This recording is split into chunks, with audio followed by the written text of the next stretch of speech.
I decided to start while he's walking around. Yeah, That's I'm gonna put my Cacodemon over here excellent. Nice. from QuakeCon.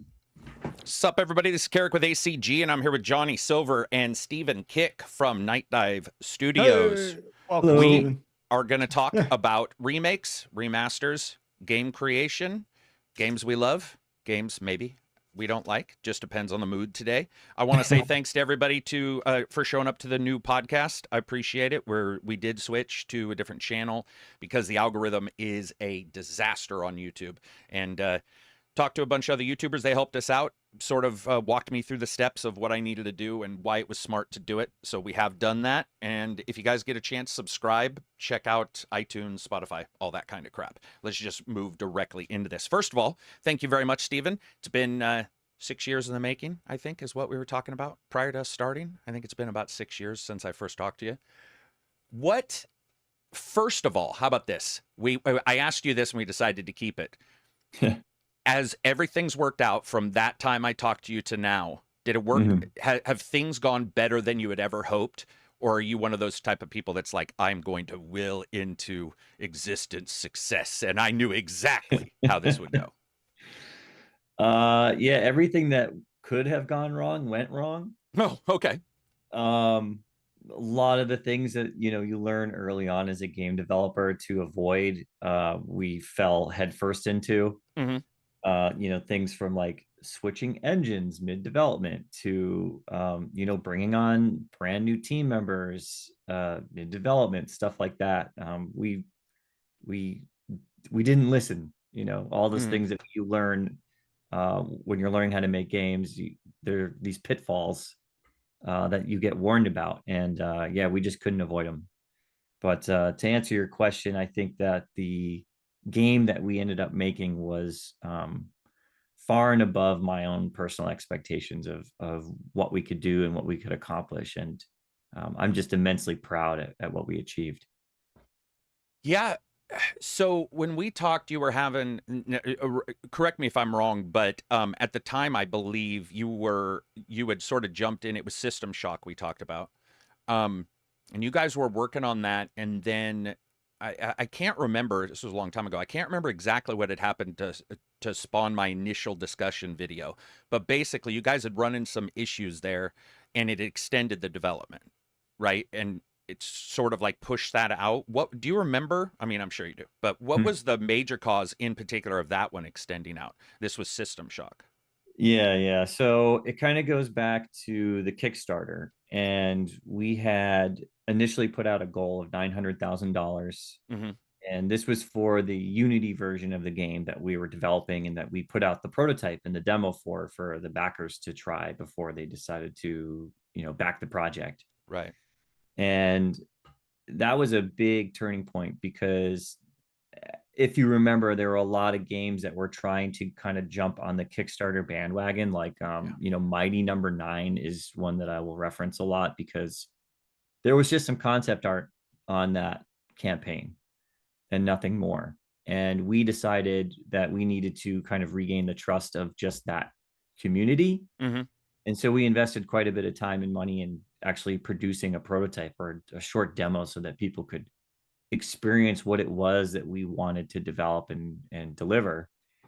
And that was both really good and really bad because it did so well that it kind of blew our development plans kind of out of proportion. So instead of 900,000, we raised 1.35 million, which seemed like a lot of money at the time.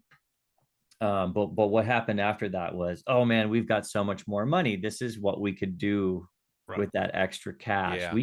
We could do something bigger and better than we originally promised. And I mentioned at the beginning of the show these pitfalls that you are warned about or that you see other developers fall into. Well, that happened to us. Like feature creep, that type of stuff. Scope creep, yeah, feature creep. Yeah, scope. Yeah, that was the first issue that we really ran into. And what happened was we brought on a whole bunch of new team members that were industry veterans, really talented guys, individuals that could bring a lot to a project like that. But with that came increased budget, increased timeline. Mm-hmm. And soon enough, we ran into a problem where the original developers that helped work on that Unity project felt alienated, and a lot of them left. Oh, okay.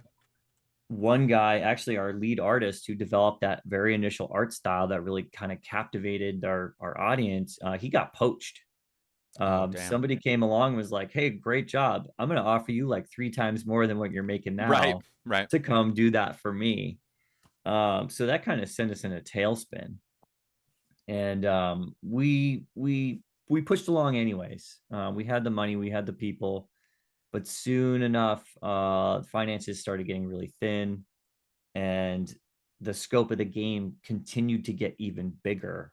Mm-hmm. And so the discussion became, okay, we need to go find a publisher right now that can give us an extra, $5 million or whatever to see this through to what is now the scope of the project. Right. And it was just really bad timing. There was a lot of companies that were going under. Telltale was one of them. Oh, yeah. Yeah. And we were going on a bit of a tour. I mean, I flew to multiple publishers and met in person and showed them what we had and made the pitches, and we would get some really positive responses right away. But then we'd get home and, that email shows up. We just can't do it. We have to cancel some of our own games. We can't bring on anything new. Oh, sorry, our company's going bankrupt. That happened like twice during some of those discussions. So that was the kind of catalyst for that whole, hey, we're going on hiatus, which in retrospect, I probably shouldn't have used that word, because a lot of people just said, oh, well, the game's canceled now.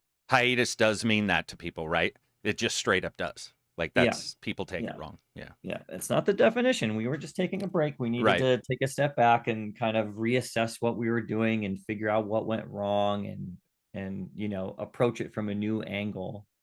But yeah, that just unleashed a shitstorm on me and our team.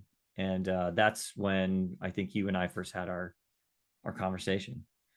Yeah, it's crazy to me because I remember doing the video. You and I talked, or you sent an email, a very nice email about what I'd covered, and I was sort of like, I think I said in the video, it's like, I'm not a current backer of this, but I want to know what people think about things that change, because one of the things that's always bothered me is, especially with games, and Kickstarter bothers me. I do Kickstarter. I've run one successfully and run one that was a failure.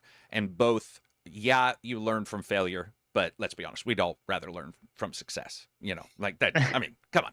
And when I did it, I was also burned out by the Kickstarter stuff already, games on Kickstarter in particular. But what I had read from you guys and what I'd picked up from you guys versus what I had picked up from other developers was different, which is why I did the video. Because I was like, okay, there's actually this kind of stuff that they're explaining. That's dev. That's life. That's like, I mean, that quite literally is how game development can go. It can, especially if they're poaching, let's say, and poaching's a part of life, but let's say they take one of your main guys. We talk about it in my old business, which is if you lose somebody that has all of that information, it's not just the information, it's the leadership and the thought process they may have, where you can run your idea of talking to them as a person below them, whatever you want to say beside them, and sometimes you don't have to talk to them because you already know what they're going to say about something, and there's this synergy that happens. So when that person's gone, the wheel's broken, and it's not usually just one of the spokes, it's many ones. And you guys, dude, I gotta tell you, I probably tuned out for a year maybe or two. And then, I'm not lying, I remember on Twitter, I can't remember what game it was, but I saw that you guys had released one. Or it might have been that, I can't remember. But then I saw another one and another one. Sorry, it's my dogs. And I just saw multiple ones. And it was stunning to me how quickly you got, it's not that you turned it around, I don't want to say it that way, but it was stunning to me how quickly you guys learned, figured the things out, and then tweaked it. And now you're just boom, boom, boom. Because you just did Doom 1 and 2, right? Yep. Yeah. So what did you learn for efficiencies between, like, in all of these? Have you been able to figure out efficiencies and take them from one to the next to the next? Is it about the planning, the tech, the people, It's probably everything. But is there any particular efficiencies that you guys feel that you've sort of started to gather in these last 6-7 years? Well, one thing that needs to be said is that when Nightdive started back in 2012, the whole goal was basically to go out and rescue long and forgotten games that had, either faded away due to obscurity or been lost in some kind of legal web.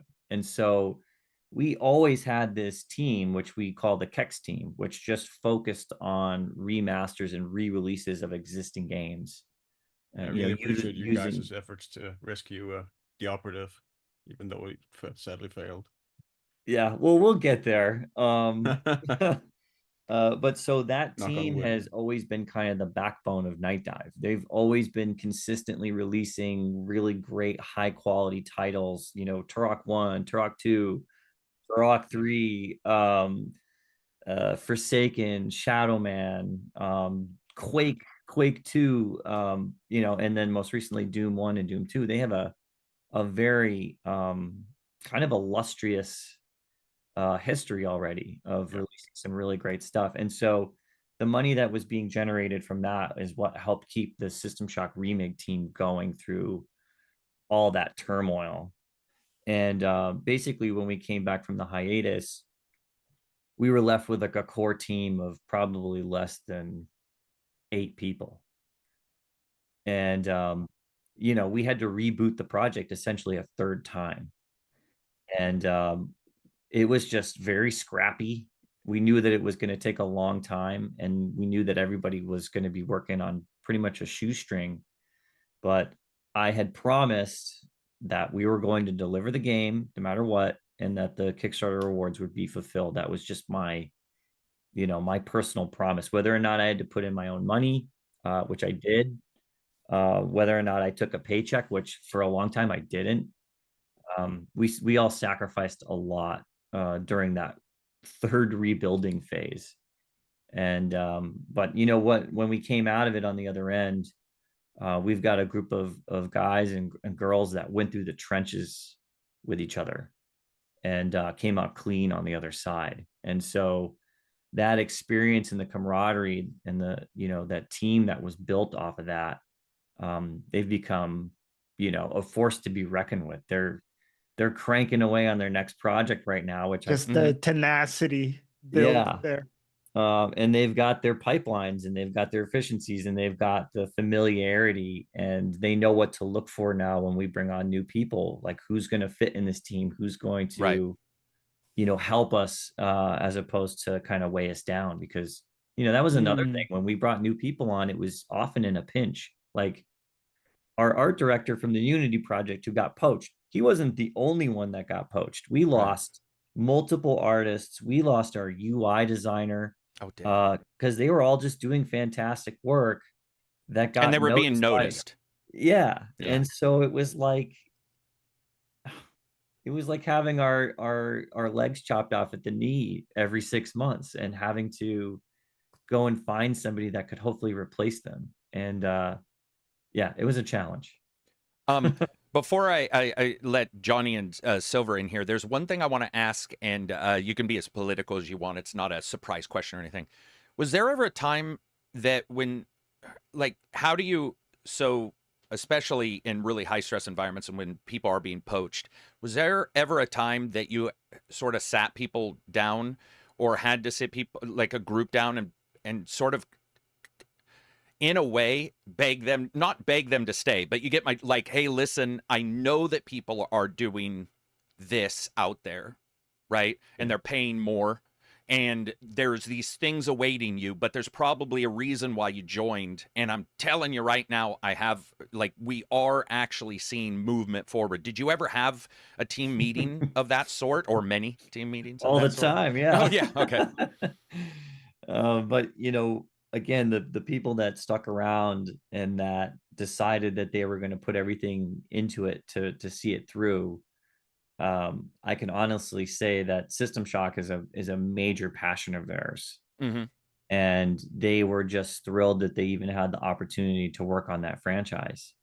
Yeah. And so they really did. They sacrificed. We all sacrificed when we had to get it done. but I was just lucky enough to have that group of people that were passionate and honestly cared about what they were doing and just wanted to make a great game above all else. And I can say that about our Kex team as well. I mean, all those people, they just love what they do so much that, you know, if it's not apparent in the quality of the games that we release, then, right, you know. Yeah. I think the other is apparent that people care for sure. At least that's what I've been noticing on almost all of them. Johnny or Silver, if you guys have questions, go ahead. I'm gonna let my dogs out. I wanted to ask you something about the Kickstarter process.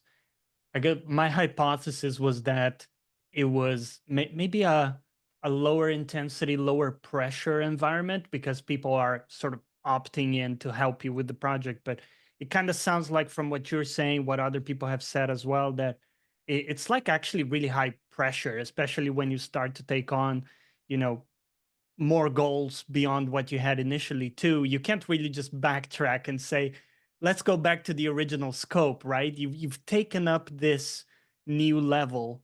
So like when you look back at it, is it a more challenging system to go through, the whole like Kickstarter thing for like creating a game? That is a really good question, because when we decided to do it, we had friends that we made over the years that had done it themselves, and they gave us a lot of information about what things to avoid, what things to do, that sort of thing. I'm speaking of the Darkest Dungeon devs, the guys from Red Hook Studios. Nice. Yeah. And they're so awesome. We run into them all the time at industry events, and it's just like we look each other in the eye, and there's that glint of like, holy shit, we got out of this. Yeah, you know, we got out of it alive. Yeah, we figured, you know, we did it. But yeah, at first when everything was going great, we hit our goal in the first couple of weeks or whatever, it seemed like, oh, this is going to be so much easier. But then you start thinking about, wait a minute, did we promise a PS4 port and an Xbox One port? Oh, right. And a Linux port and a Mac OS port? Like, did we do that? I don't remember doing that. And then you look at it and you're like, oh God, why did we do that? You know, why did we promise so many physical goods? Like, do you have any idea how expensive it is to make 4,000 copies of like a ultra premium collector's edition and then to ship those out all over the world? And I hope that you figured out how much it was going to weigh, the size of the box, and took that into account, you know, when you were setting your goals. The shipping to like everything. Yeah. And to be fair, I mean, the collector's edition that we promised, you know, 7-8 years ago, that's being delivered like right now. Right.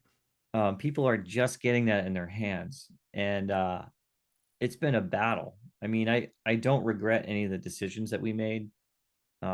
Like I said, ultimately the end result has been amazing, and I couldn't be more proud, but I would definitely change some things.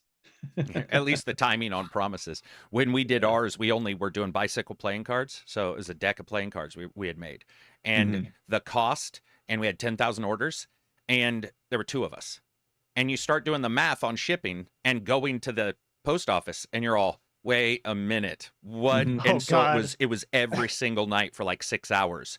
One night was packing, one night was shipping, one night was packing. And you guys with like a ton more, it makes me it makes me get that little anxiousness, because I remember looking at a pallet of goods and going, oh fuck, like that's right, that's a ton. I think we had a ton of yeah. playing cards in the middle of my room, and I was like, I don't even know, and it was insurmountable. But you know, it's taken you guys, it has taken you guys a while, but at the same time, I think what's really cool is you've continued to work.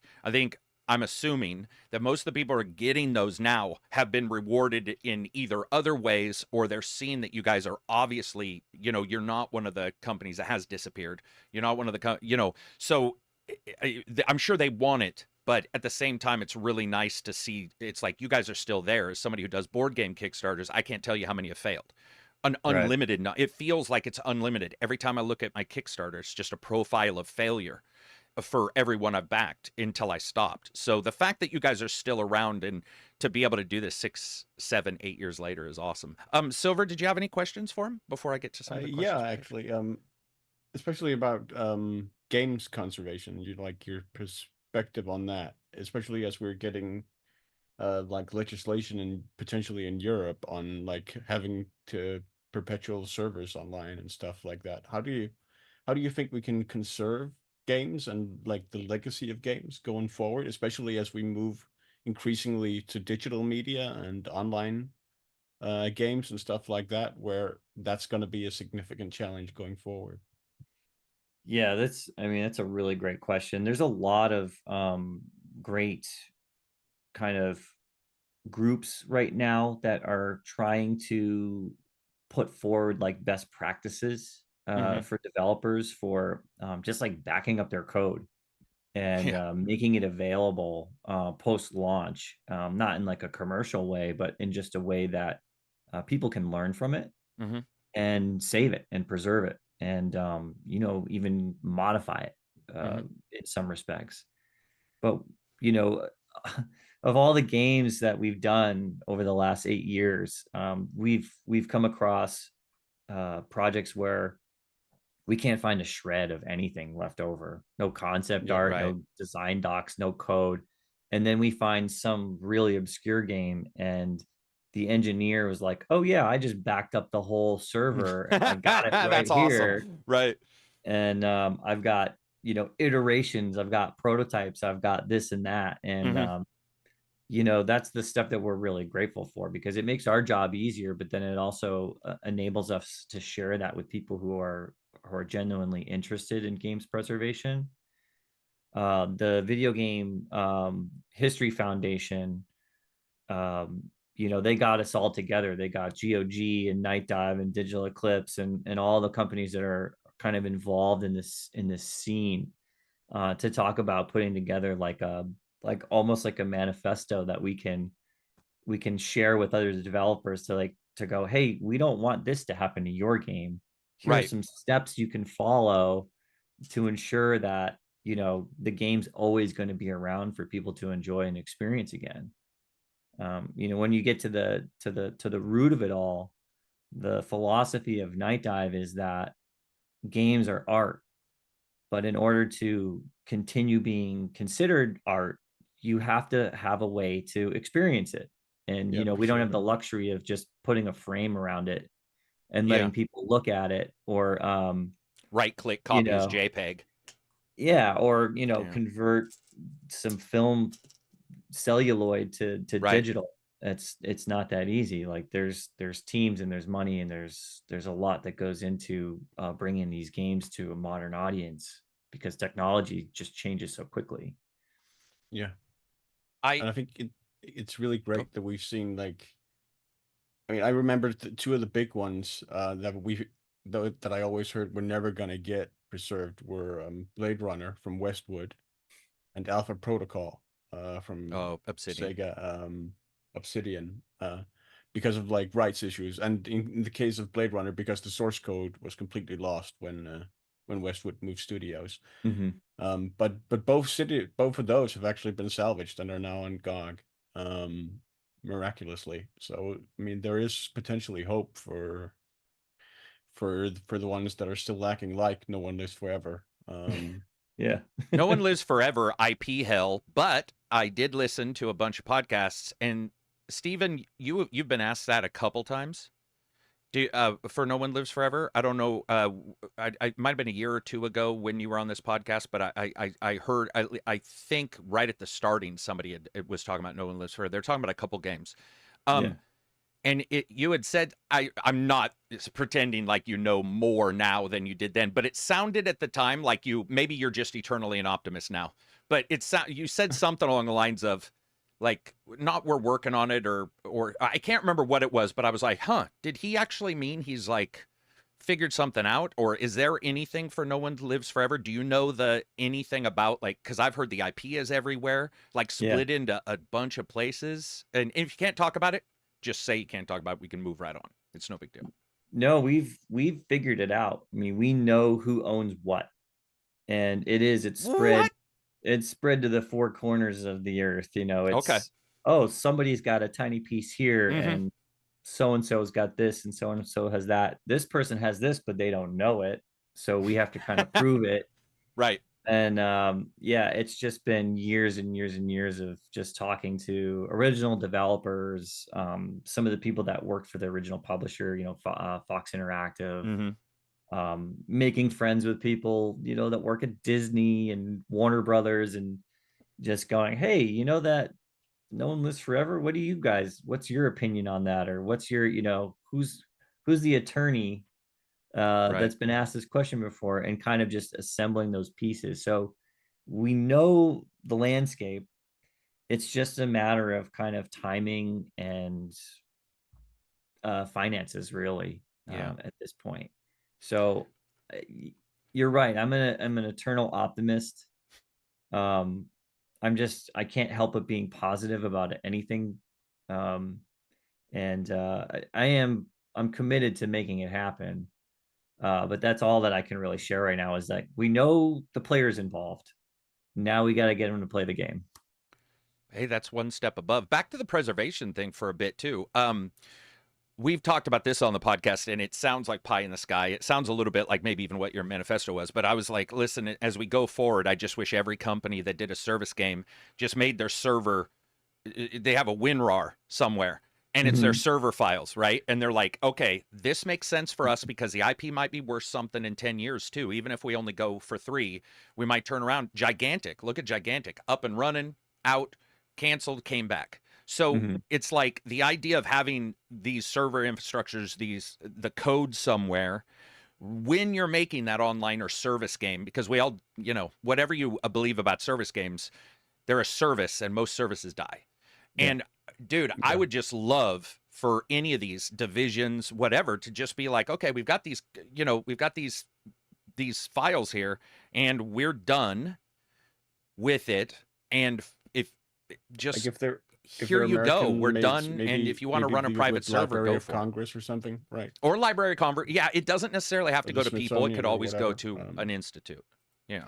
Yeah, I think that was the angle of the video game, the foundation, is that you can trust us. Like, we're not going to leak your code. It's going to go in our vaults. We're just going to hold on to it for preservation's sake.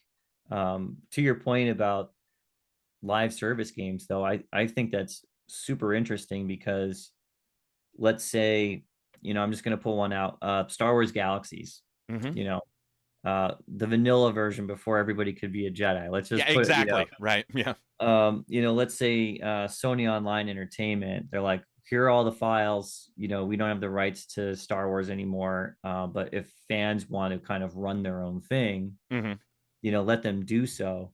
And then let's say hypothetically that happened, this group of fans, they create their own thing, and it gets more and more successful, and there's a dedicated group of people that are really passionate about it. Why wouldn't Disney go, hey, why don't we hire this group of people and give them some additional funds and really just see how far they can take this? I mean, they basically did all the work for free already. Right. So why not kind of jump on that and, make it work for both angles? You guys get to continue to do what you're doing, and it benefits us because we're the IP holders. Like, that's what I would personally love to see. The RPM, the role-playing group for GTA, they were purchased by Take-Two. And and they're the ones on Twitch, you see people pretending to be police officers and stuff. So I don't know where they've gone. And then Bethesda's hired some. And then last week, I heard that the Sins of a Solar Empire 2, they had hired some of the modders from 1, I believe, to work on 2. And those were more direct hires. They weren't what you're talking about, but I agree with you, because when you see private servers or pirate, whatever, I don't know, I think it's termed private, but you see like WoW private servers, you see all this stuff. To me, I would, if I was an IP holder and I saw a bunch of people playing these, I'd be like, well, wait a minute. This is almost a better reflection of consumer interest than a Kickstarter even, or than what have you, because these people aren't even putting money down. These are like people who just on their spare time care and love some game. Audience I can get into. Yeah. To monetize or whatever. Yeah. And I think that's kind of the secret sauce behind Nightdive as well, because all the people that we've brought on, especially on the Kex remastering team, that's where we found them. they were Gotcha. modding the games that we got the rights to, and we're Mhm. like, you know more about this than we'll ever know, and you care about it more than anyone. So why don't you come work for us, and you can continue to do this work and get paid for it and get appreciated, you know, for everything that you do. Sam Villarreal, who created the Kex engine, we found him because when we were looking into the rights of Turok, he was creating a source port for the game in his spare time. And it was like, well, I don't know anybody else better suited for this project. I just hope I can convince him to quit his day job and do this full time, which Right. is, it's another thing. Like turning your hobby into a job is usually not a great thing, but Mhm. for the individuals that we found that we've hired, it's been kind of a dream job scenario. Yeah, dude, it's also pretty crazy to me when I look at your list of games, how many you guys have done. I talked to John from Digital Foundry. He was on the podcast, I think, like 3 weeks ago. I love And John. so do I. John's he's a lover of games in all ways, and talking to him about stuff. And he reminded me that you guys had done Power Slave or Exhumed as well, Yeah. which is probably one of my favorite of all time. Probably because it's Egyptian, and at the time it was more of the emo gritty going on. And so when that game came out, Sega Saturn, I was just like, oh my God, this is so different, this is so unique. But then I started reading old magazines on tech, and people were talking about making it for the Sega Saturn. The original developers talked a little bit in different interviews years ago about, trying to, especially the Sega Saturn. And that dawned on me. I wanted to ask you, what's the hardest port, technically wise, do you feel you guys have had? Like from a technical standpoint and just pure difficulty and crunch. Do you have one? Yeah, I mean, there's been a lot of good contenders for that title. Blade Runner was a nightmare to work with. Was it? Yeah, just because we didn't have the source code, and a lot of that just had to be reverse engineered. And Westwood just, they were magicians at what they did. So trying to unravel that, Right. From the object code, from what I understand, I'm not a programmer. I'm an artist by trade. So take that into consideration here. But from what the guys told me, it was hell on earth. Just a nightmare. Yeah, and that'll go towards one question we did have about re-engineering. This might be a little too technical, but they were basically saying, like, could anybody describe really because we hear reverse engineer, and I've heard you mention it before, and I've heard it in I have my ideas from just interviews and talking to devs, but the idea of reverse engineering, I think, is completely it's almost profoundly confusing to somebody who's looking at a game. And when somebody says we had to reverse engineer it, because they're like, well, it's like polygons on a screen, are you going to break it like a Apple IIe and then go in and look at the assembly? Like, what do you do? And so do you have any general maybe walkthrough of what even just a step of what reverse engineering means for people who are sort of wondering? Yeah, absolutely. And again, like, I'm an artist, not a programmer. No. My understanding of this is surface level, so I apologize if I'm doing a disservice to the engineers that actually make this possible. But there are some tools that you can get that will essentially I got to be careful with words I use. It'll like break down the object code, which is object code. When we're talking about that, it's what ships when you download a game, or you install a game. It's basically the source code that's been compiled into the development build, or I'm sorry, the shipping build that you get as an end user. And so the idea is that these tools or these methods that engineers have will basically kind of unravel that, but it's still intertwined. Like all the systems are all kind of mixed up, and you have to go in and basically parse out often incomplete lines of code and then reassemble them so that it can be compiled again in hopes that it'll represent that game. Right. And the real cool thing that I never realized before was that, as an example, when Sam was reverse engineering Turok, he had to play the game a lot to understand like how certain mechanics worked just by looking at them and observing them, so that he could make more refined guesses as to how some of that object code interacted with each other. Right. And what was really cool is when we announced that we were working on the game, one of the original developers reached out to me and said, "Hey, I've got the source code. Do you want to see it?" Oh, wow. And I'm like, yeah, of course. Like, absolutely. Like, it's like a treasure trove. And so he sent the code over, and what Sam was able to do was look at the original source code and compare it to the reverse engineering that he had done and see how close he got to like basically copying the mechanics, but without having the original to look at. And so, he told me that there was like little strange bits of code that define behaviors in some of the enemies that when you're playing the game, you don't see them. They're non-observable things, but they're still going on in the background when you're playing.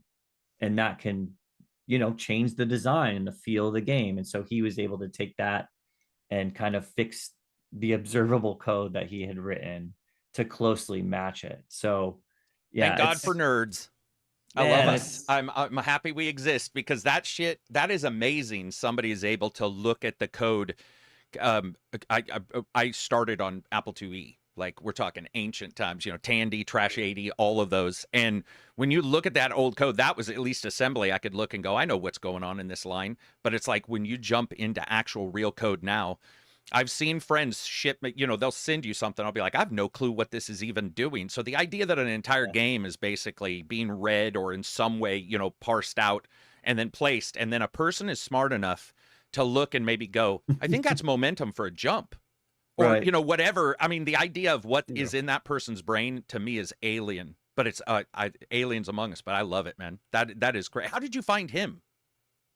I think I just searched on the internet. I was looking for Turok mods or something like that, and his website came up, and I reached out to him. And he at the time was working as a level designer on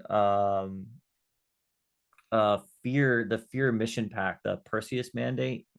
Whoa. And his whole passion was like, well, I want to write games, I want to code, right? Which is kind of cool. He's a level designer / coder. So yeah, he was like my third or fourth hire.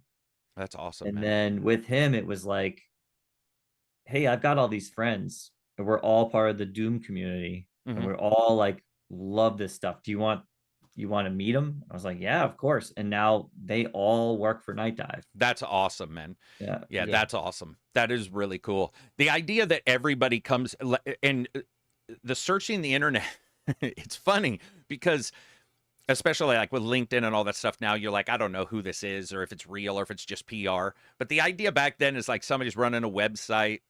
You can tell that they're pretty passionate because they post, they break down stuff, and it is cool. I found out about the guy who figured out how to fix GTA 5's loading.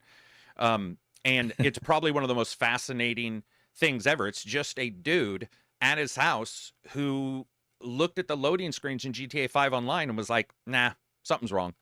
And figured it out, and they paid him a bounty. That I think they added it in. We've talked about this before. I think they paid him the $10,000 that Rockstar devs do for bounty fines.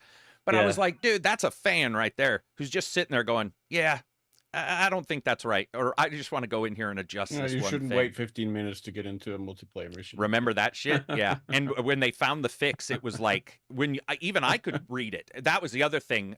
The ability for Sam to talk to you and make it understandable to you. I know, I'm not saying you don't know, but when somebody's that crunchy, sometimes you hear them talk like John Carmack and you're all, okay, John, thanks. But I have no clue what you just fucking said. For like 45 minutes, he's talking about VR buffers and shit. You're writing notes down. It's fascinating. You guys have all come together in this way. It's awesome to me because you're also going to the games I love, like Forsaken, one of my favorite games. Like, and it wasn't as popular as the other big ones. And I remember just being super excited for that. It's crazy that you guys have it's not crazy you guys have the same passion, but I think the nerd in us a lot of times feels isolated, and so you think I'm the only one. And I always joke, you're never the only one. You see somebody post on Twitter, am I the only one? No, you're not. The moment you post it on Twitter, you're for sure not the only one who thinks this special thing. The idea that you guys all got together and you're like, let's do this, and it's worked out with this many, with this many developers who want to help, it, to me is just, it's fascinating, man. It's that's so kind of awesome. passion must Would you also give me be- one moment? Oh yeah, I'll be go right ahead. back. Sorry. While he's no, that's all right. Don't worry about it. While he's doing that, and then we'll actually come back to these questions because I saw Dev Guy asked one. I do want to say we will cover the Black Myth Wukong for sure. We'll cover those reviews, and can you super chat? No, you can't super chat currently. I don't exactly know. I have to have a certain number of views, a certain amount of watch time, a certain number of videos uploaded. There's a bunch of things you have to do to be grandfathered into that. But just keep on watching, and it should help us. The other topic that we'll jump to real quick. Sorry about that. Oh, no, that's all right. That's all right. Well, then I'll just ask you, because Game Dev was saying, and this is in line directly with the other question that we got. So I talked to you about this prior to the podcast a little bit. As you are busy and you don't get a chance to play as many games, anybody doesn't get his chance, but you in particular, you guys are doing so many things. Has there been a game in the last 5 or 6 years that you have played that you're like, man, this is incredible, or a game that you see others play, you see coverage for, and you're like, geez, I need to get to that at some point? Like, Oh either one. yeah. I mean, we all have like massive backlogs. I really don't get to play a lot of games that aren't like Nightdive, which is fine. I love what we do, and I get to kind of scratch that itch of being able to replay stuff that I know I like. Yeah. But in terms of games that were new at the time, anyways, I was hooked on Hades for quite a bit. I had never really been a fan of roguelikes, and it just took like the constant barrage of, oh my gosh, this game, it's so amazing, blah blah, before I was finally like, all right, fine, I'll try it. I'll dust off my Xbox controller and try it out, and then 2 days later I've got like band-aids on my thumbs from just blisters. I really love Cult of the Lamb too. Cult of the Lamb's awesome little game. Just so cute. And I fell in love with Dredge. So did I. There's just something about like the Lovecraftian elements in that game, which is you typically don't see those genres take on those themes.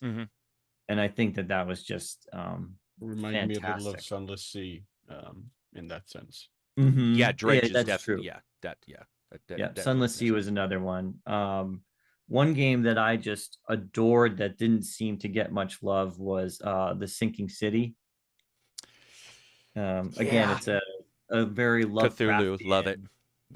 But I'm probably biased because I'm just I'm obsessed with Lovecraft. I just love the mythos and the idea of cosmic horror, and so any game or piece of media that can kind of convey that, so even remotely well. Dive touches on dark corners of the earth at some point. Well, or Dark Seed. I would love to. Dark Seed. Dark Seed. Oh, I got a story about that. We were talking with Giger, and we were just about to kind of sign a deal with him, and then he passed away. And so it kind of put that whole thing on hold, and we just haven't revisited it. Estates are also hard, right? Because you never know. Yeah. The original owner can make the choice, but the estate kind of stuff, and it's happened with other games. At that point, it's mostly, a lot of it is the lawyers. Yeah, well, everybody wants their piece. Sinking City, to me, I had a bunch of issues with it. It didn't come together in the way I wanted, but as a Cthulhu fan, and the idea of what they were doing or what they wanted to do with the procedural city, which I do think speaks to me at some tech level. I really liked that idea. Shadow of a Doubt that has come out, that's the Minecraft-looking procedural cyberpunk murder game. I like that. I love the tech behind Sinking City. I do feel that sometimes a game's just too early.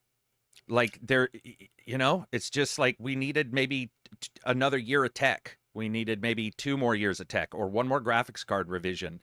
And you see those games that you look at and you're like, if this thing was running smoothly, it would be more palatable to people. They would be like, okay, it may not be the greatest, but I can play it at a good FPS. Where a lot of times when these games release, if they have tech issues, it's the first thing that gets noticed anymore. It's the first, and I had those unfortunately with Sinking City, but yeah, I don't recall there being any game breaking bugs or anything. There was definitely some jank, just jank, Euro jank, as we call it. But the thing that I really loved about it, which I thought they nailed, was the atmosphere. Yeah. And the other thing that was just so refreshing to me was that it didn't hold your hand. There were a lot of puzzles where they were simple, but you had to think critically about where you've been, where to go to solve some of the puzzles and figure out where to go next.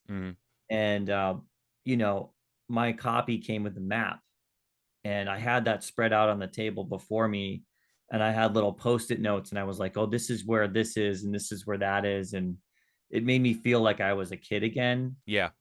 And I think a lot of that kind of influenced what we did with System Shock, which, for better or worse, it does not hold your hand. It respects the player to to such a degree that we hope you're paying attention and that you're actually reading the logs instead of just skipping them, because they're filled with hints as to what to do, right? But it never expressly tells you where to go and what to click and whatever. And so some people really love that and some people really hate it. I suppose as a dev, like, you can never win, right? But the one nice thing is, as games continue to, I know there's talk about the console space not expanding, but certainly PC is expanding. Handhelds are there, hopefully we get to Switch 2 in the next 50 years, but you have more people coming into gaming. And I think for a while, especially what I saw was a lot of us gamers, we were playing games and you were like, oh, there's new tech, which allows a new thing. And then there was the internet, which allows for guides, and there's instant answers for stuff. And then developers see that and they start, not on purpose, it's just the way it's the way the world works. It's a tit for tat. It's, oh, this person didn't like this, so we're going to make it a little easier. And then Dark Souls comes along and is like, okay, we're going to go back a step to a slightly older style, maybe slightly older style. There's there's theory crafting on that for 7 years. But by the way, real quick, Bloodborne, did you ever check that out? Because that's like sort of the Dark Souls, or sorry, the Elder Scrolls, Elden Gods. There's so many Elder things. Sorry. Sorry, some Eldritch stuff. Yeah. Did you play that one? Well, it's funny because I never played a Souls game, but then when Bloodborne was announced and it came out, I bought it and was like, oh, I can't wait to get to this part with all this. And I had never played a Souls like before. Hard one to jump into. So I go in and I'm trying to kill that first giant werewolf that you run into where you don't have any gear or anything. Yep. And I'm fighting it and I'm dying and dying and dying. And I'm like, what is this? Right. What am I doing wrong? And like 2 hours go by. I can't kill the thing. I can't get out of that starting zone. So I go on YouTube and I'm watching it. I'm like, oh, look at that. He just ran right by it. Yeah. I did not know that was part of the mechanic. I thought you had to kill everything along the way, just like every other game. Yeah. And so that kind of set me off on my, oh, this is a rude awakening. This is what I'm getting into. And I got pretty far. I didn't beat it, but I brute forced my way as far as I could, mentally take it. Yeah, they had some good monster designs in that. From is always, to me, the mood or atmosphere has always been a little Cthulhu. There's something, it's not, not as many of the creatures are designed, but the somber atmosphere, a little bit darker, a little bit more dire. And so I've always been a fan, even if I didn't love the games. I just have and a lot of their bosses like touch on like the cosmos. And definitely. Like their boss, even if they're even if they're, if you read the old books, it's like if you see a toe, you go crazy.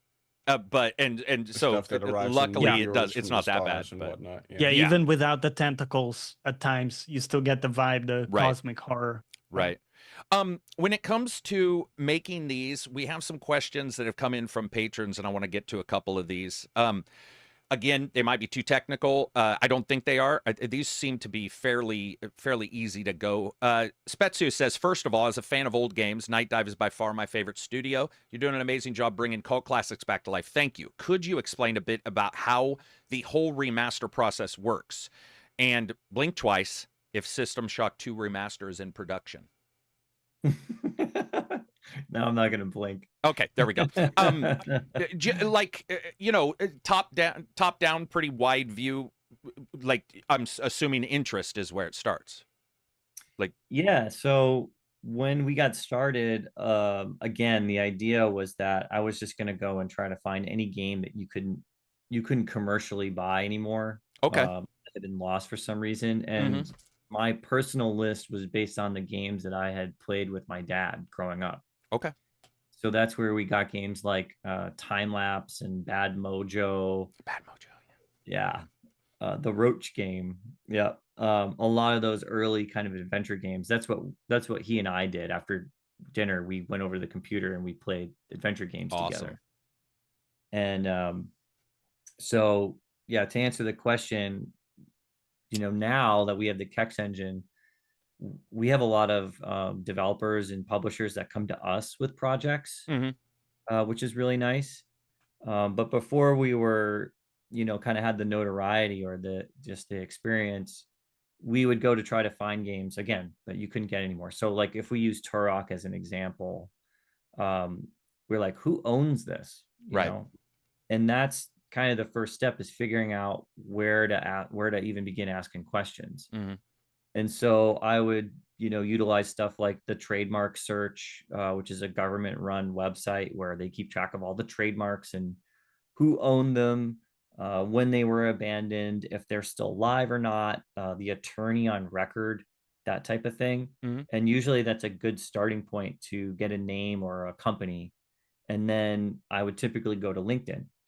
And I just start plugging these names. Maybe they're on LinkedIn. Maybe I can just message them and just start asking questions. And that's been a really great source of information. And then, if that is successful, then we start talking business terms. This is our boilerplate agreement. This is how much money we'll give you up front for a licensing fee, which we'll recoup once the game is sold. And here are the percentages and this and that. And then, pre-Kex, we would go for mostly like DOS games or scum games that we could emulate using open source emulation tools. That was kind of how we really got started, is, we put out, what's a good example? Any of the Humongous games, the kid adventure games, they all ran on the scum engine. So we could just put them all out on Steam pretty much as is, and they just worked for everybody. But now, like with Kex and this engine that we have, we'll then go to that next phase where we'll look for source code, or we'll go through assets and we'll try to figure out, what's the path of least resistance to getting this into our engine, doing the remastering process itself, which is, getting the original code to compile, and then going through each of those systems from like graphics, sound, rendering, and UI and control, that type of thing, and getting all that so that it can run on like modern operating systems and modern consoles. So that's where it gets like, the engineers do their magic. They get all that running and looking really good. And I more or less kind of handle the art side of things now. We're at that point where we've got a dedicated art team that will go in and also remaster the graphics, which is something we didn't do before. So that's kind of where my bread and butter is at, is overlooking the art side of things. Can you speak to a little bit, like when you say the art side, because that sort of, encompasses a lot of hats that people can wear. What is it for you, like the type of task that you would take on yourself? Is it like designing stuff? Is it like 3D modeling? What type of stuff would you get into? Well, I'm the studio head at Nightdive, so I'm not hands-on as much as I used to be. Gotcha. But my background is actually in character art. I was a Sony, Ah. right? I was a character. Would you excuse me? I'm really sorry. I gotta sign for yeah. something really Yeah, quick. no I'll be worries. right back. Oh, Krypton asks an awesome question. Do you get offended if people skip the cutscenes? That'd be a good question to ask. Ah, that's a Um, good one. I am gonna ask that too, because as somebody who Yeah. works on art all the time and like making things look good, it's like, Or well, like- what if somebody skips You know, every? like the lore books or whatever that you pick up hmm that a lot of people skip, but Yeah. someone has to write that, right? They spend Dude, a lot of time. I need to writing. find a narrative, a narrative writer to come on and be like, all right, so when you're watching a Let's Play and a jackass is How clicking triggered do through, you get? yeah, or you Yeah. did the voice recording for the MP3, you know, as a character's dying and you're trying to pass on this information, like what, how much. So I don't know if you heard any of that, but a question popped up as somebody who does art. Do you ever watch a Let's Play and get mad when people skip cutscenes or when people are like, you know, they ignore your work? Are you like, oh, come on, guys, come on? No, not really. It doesn't really bother me, but when I was in school and I was learning game art, I mean, I would spend hours just in the same room of some game, just looking at all the assets, trying to figure out, oh, how did they model this? Or, you know, what's the specular intensity of this Yep. texture map to get it to look this way? And so that's kind of the other side of that. Did you ever play Under Killing Moon? The Tex Murphy game? Yeah. Yeah. So in Under a Killing Moon, I believe that's the one that you can, you know, it's so old. I believe you can duck in that. But there was a desk, and I spent like 45 minutes under the desk looking at like trying to figure out how the lighting was done and and it wasn't great lighting. You know, it's an ancient game. But all my friends are like, dude, what are you doing? And I'm all, man, like you don't understand how cool this is. And they're all, no, we do not understand. Could you please continue the game? So the idea that you're there looking at that stuff as a young kid, you were. Let's see. So this would have been when you were working or playing those. What systems were you on? 386s, 486s back then? Is that Commodores before your time, right? Yeah. Yeah. Okay. I bought a Commodore 64 at a yard sale when I was like 8. Yeah. Right. And I think I got the whole thing for like, you know, $25. Awesome. And it came with all these games, and I just remember being so excited to bring it home and putting like Paperboy in and having to wait 5 minutes for it to load. Yep. You know. Yeah. But my first computer was a Pentium 100 megahertz. Oh damn. Yeah.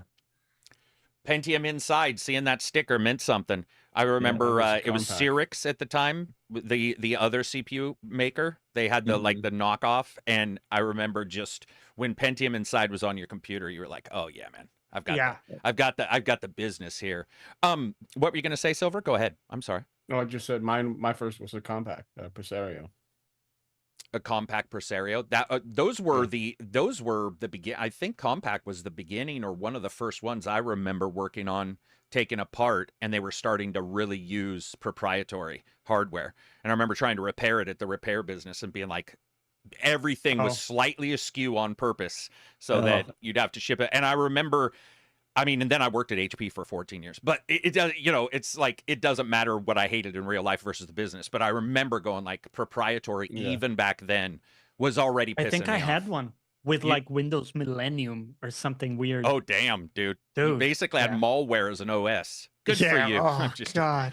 It was so terrible. The other question from Spetsu is to the team, anybody, you know, can talk about this, or you can talk from anybody's position on this, Steve. He says, which gaming engine, apart from the obvious choices like id and Unreal, do you have your best memories with? So maybe just one you enjoyed working with. Oh, well, yeah, I guess there's two answers there. So when I was growing up, my mom, she worked at Select Comfort at the mall. Oh, yeah. All right. The adjustable bed company. Adjustable beds, yeah. Yeah. And she ended up meeting some people through work and becoming friends. And then, you know, we'd go over to their house and they have kids. And I ended up hanging out with them. And one of the friends that I still have, his name's Evan Vieira. a super talented guy. He actually helped work on the cinematics for System Shock. Oh, damn. But I was over at his house and he's like, "Hey man, you want to play Quake?" I'm like, "Yeah, of course." Like my parents wouldn't let me play that, so Mm-hmm. let's do it. And so we're playing, and he's like, "Do you want to make your own level?" Like, what do you mean? You can do that? He's like, "Yeah, let me show you." So he fired up, forget what it was called, a hammer editor, maybe I don't something like remember on that one. Yeah. And he's like, "This is how you do it. You know, you move these blocks around, and you can carve out these, you know, the BSP and all this." And my mind just like, oh my gosh, you can actually make your own stuff. Like I just didn't even connect those dots at that Right. age. Yeah. That, you know, people actually made these things and they made tools to build them. And so from then on, it was like every time there was a level editor that was included with a game, whether it be Half-Life or Quake 3, I was Mhm. in there just making stuff. So my favorite one was the Quake 3 editor. I just love making deathmatch maps. That was just a riot to me. But now, you know, from Nightdive's perspective, it is going to probably be the obvious answer. But any of the id Tech stuff, Yeah. the team just has an immense amount of knowledge on how they work. They've been extremely well documented, and they've been open source for so long, that when we had to do Quake and Quake 2 and now Doom 1 and Doom 2, I think that they've just had the most fun with it because they haven't had to fight it Mhm. as much, and they can just focus on making it performant and optimized and Right. do all the things that we needed to do. How about, you mentioned you guys started out working with Scum? Yeah, the Scum VM engine. Yeah, the Yeah. emulation All the tool. old LucasArts adventure games, particularly. Yeah. Yeah. Some of those were my favorites growing up. Sam and Max Yeah, Echo same. Road, and the Monkey Island series. Of Monkey course, is Island a series, Yeah. man. big favorite. Yeah, calling up that helpline. Fucking, Or- why is the or the more seagull serious not ones leaving like the the dock? Dig. And you know, they knew my name. I called up so often. I love that game, man. The Monkey Island games were great. There were just so many of those old ones. What were you saying, Silver? Was there another one? Or the more serious ones like the Dig. Yeah, the Dig Mhm. was really good. What was Dark Seed originally on? Do you know? Well, it's a DOS game. It's just straight up DOS, right? Okay. Yeah, I think that the engine is bespoke. It was done by the same company that did I Have No Mouth and I Must Scream. And I'm a Scream. Yeah. Oh yeah, The- I know that one actually. Yeah. the Dreamers Guild. And Yeah. Darkseid 2 actually is a Windows 3.1 game. So Wow. yeah, Damn. when we were initially taking a look at that, we talked to Microsoft because we're like, well, we can package Windows 3.1 inside of DOSBox to get it to run, but Sure. you still have to license Windows 3.1. Oh, right. Yeah. Even after Yeah. all these years. So that was kind of a no-go.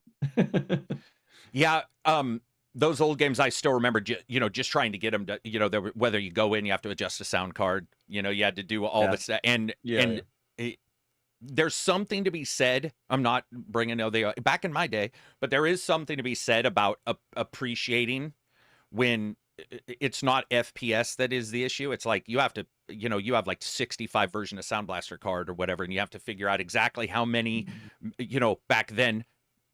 I mean, yeah, it was megs of RAM that you could, or that was on the card. You could, what your samples were set at, and you'd be playing a game, and it turned screechy in the middle of your game. It'd be, oh, I don't know what my IRQ settings are. Oh yeah, the IRQ Sound card, settings. Oh man, yeah. It's there's something to be said, because then when you do see the travel that we've taken, for example, I don't know if you've got to experience No Man's Sky, but I have notes when I was a kid with a group of friends where we wanted to, you have your John Carmacks and your John Romeros, and we were starting to read about these people who were able to make games that were competitive against the big guys, and they were, the big story, like in a basement. And by that time, they were probably, not in a basement anymore. But I remember we have a journal, and in it is a space game where we talked about what we wanted to see. And it was eye-opening a couple months ago, to look at it. And No Man's Sky has passed every one of those. And I remember thinking to myself when I was playing No Man's Sky, going, "Man, this seems familiar, like overly familiar. There's things it's doing." And I went and found the journals, and it's just right there. Like, and the ideas we had, that fertile imagination as like a DM or D&D players or people who want to make video games, did not come to grips with what No Man's Sky does now. And I'm not saying No Man's Sky is perfect. I think our idea of battle is better than No Man's Sky for sure.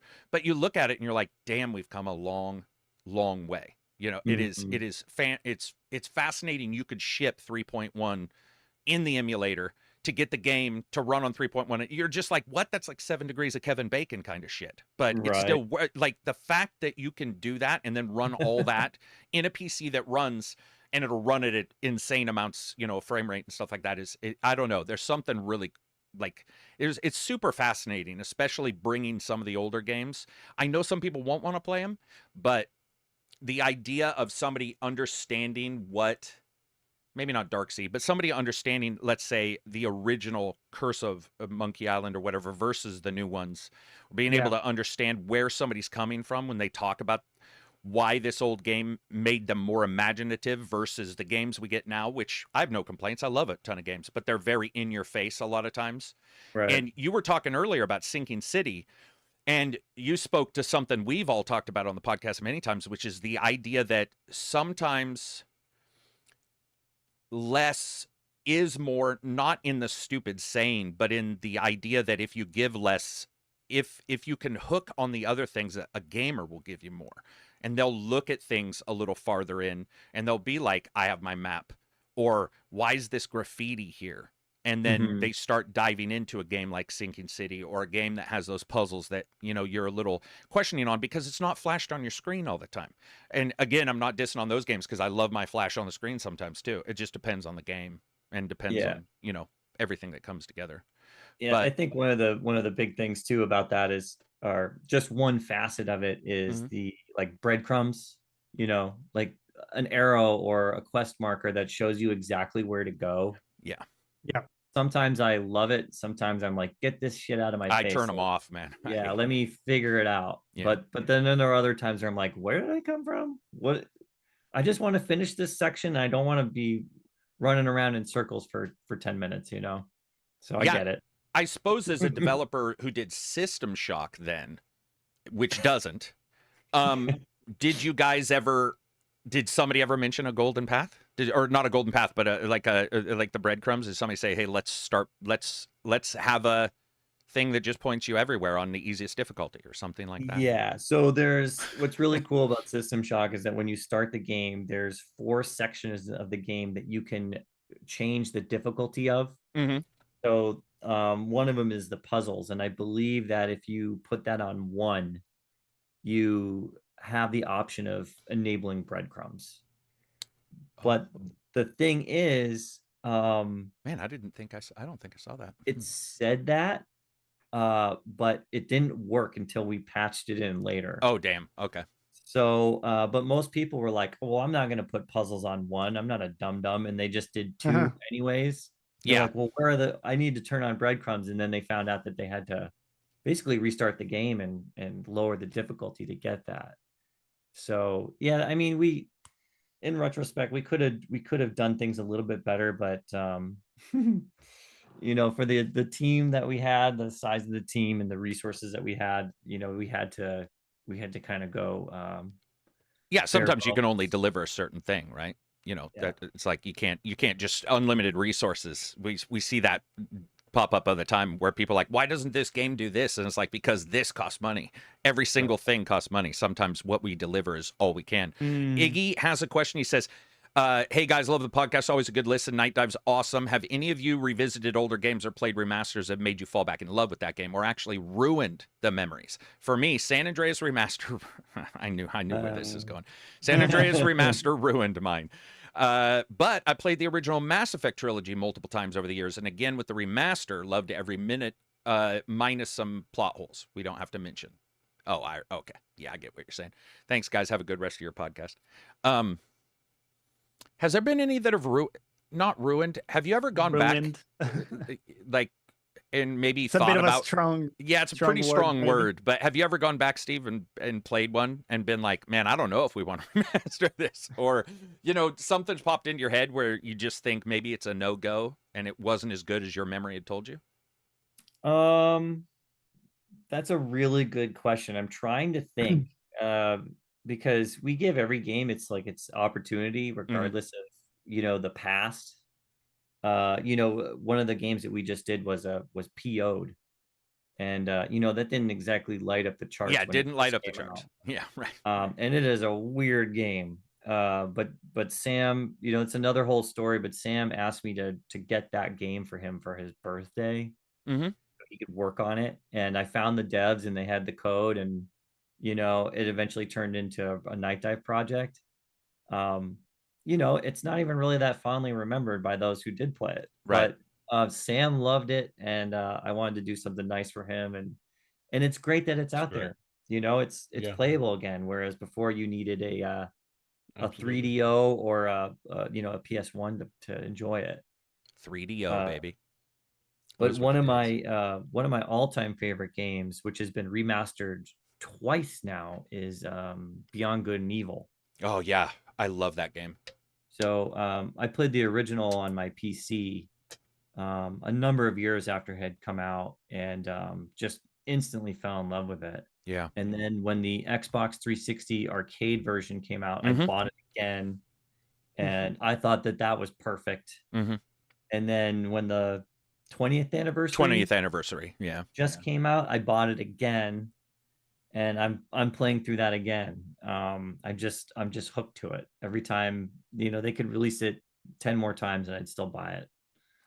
Yeah, I don't think people, I don't know what it is, maybe you guys do, but there's something about those particular games that are like that. And I don't know what it is about Beyond Good and Evil. I don't like to investigate that one too much, because sometimes I let the memory sit.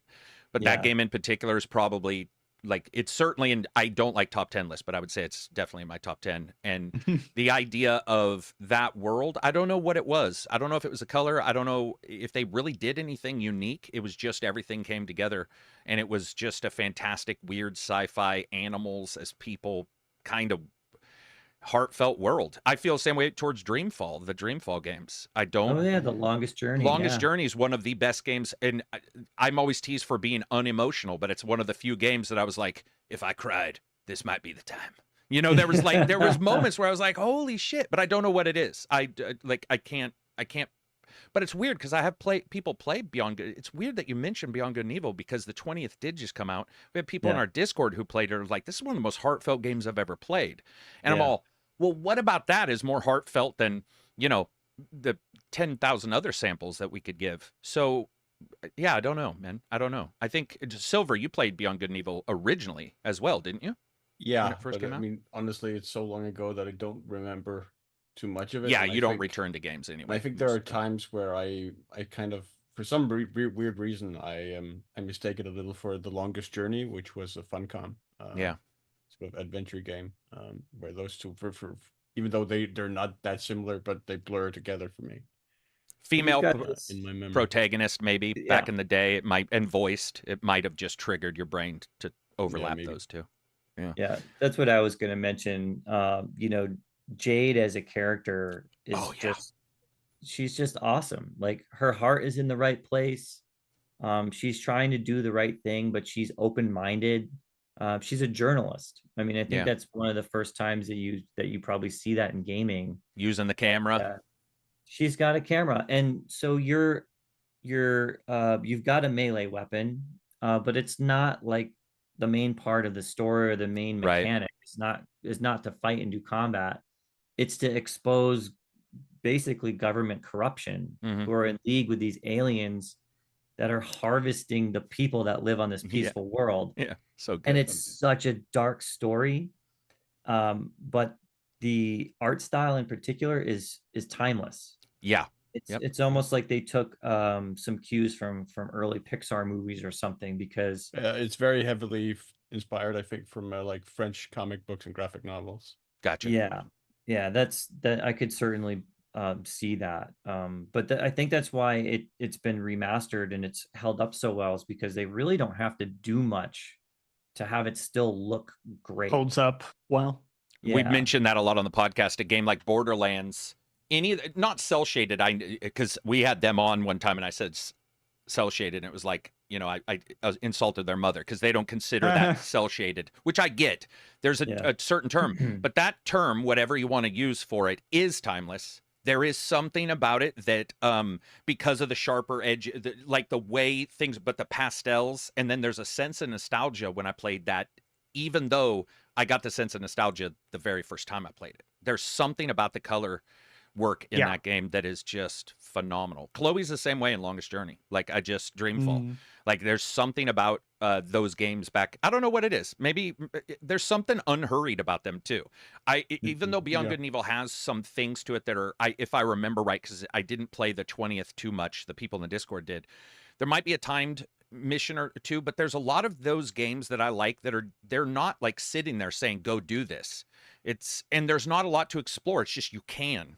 And at that, back then, you were just happy to be able to walk around a building. I still remember the first 3D game, walking around a building, and my mind was blown that it was walking around the building. Yeah. Like, I couldn't fathom, you know, that 3D effect of being able to jump in there. You know, you guys, real quick, you were talking go for about remakes. For me, the Demon Souls remake was incredible. That thing was amazing. And talk about recreating the game from the ground up in a way, you know, like such a beautiful vision they had. That was a game I experienced like back in early universities, like, you know, over 10 years ago now. And it was, I didn't know what I was getting into. It was the first Souls game I played. I got my ass kicked, but it was a beautiful journey.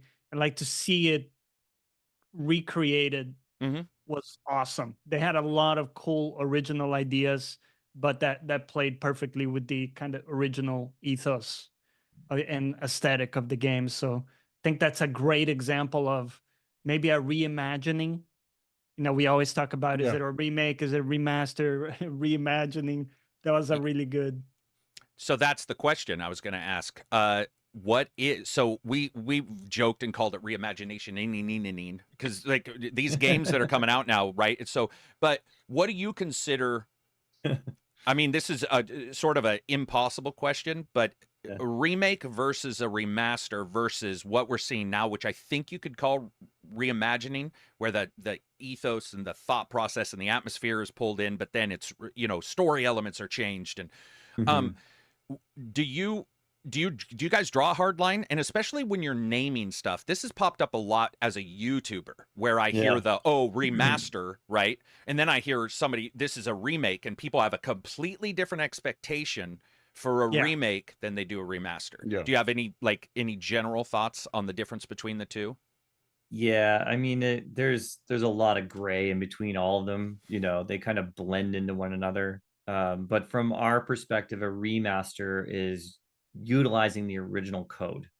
Okay. So you've got the foundation of the game there, and the mechanics and everything like that are mostly as they were when you first played it. Same with the visuals and the graphics, with maybe a few modifications, you know, smoothing out some rough edges, fixing some texture seams or some stretching, that kind of stuff, just cleaning up the original presentation. While a remake is you're remaking the game from scratch on a new engine, but you're trying to stay as true as possible to the original. So Johnny, you know, your example of the Demon Souls remake is probably the best example of that.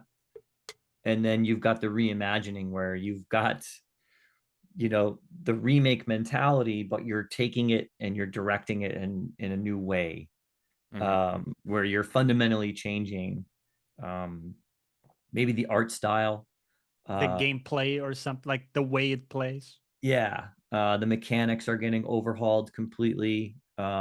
It's, you know, you have a new group of people that are taking something that already exists and putting their own touch on it. So, you know, in that regard, I would probably define our System Shock remake as halfway between a remake and a reimagining. Right. A remaker. Yeah.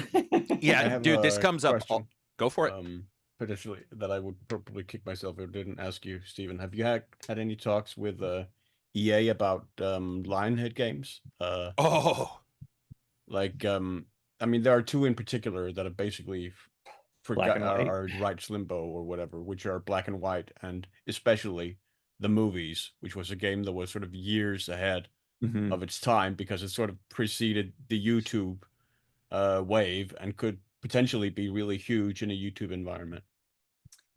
Yeah, I mean, we've had discussions in the past, but yeah, the rights are complicated. I want to say that Peter Molyneux still probably has some right, yeah. some ownership with Mhm. those, and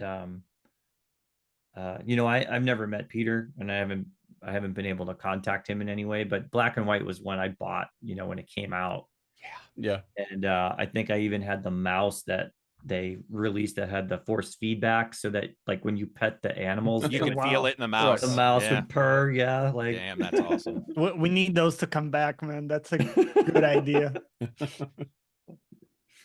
I when it comes to Black and White, it comes to those games, I also think of in particular, there was something about the Cherub game, MDK, the shiny MDK games. MDK, it is MDK, right? MDK one, Murder, Death, Kill 1 and 2.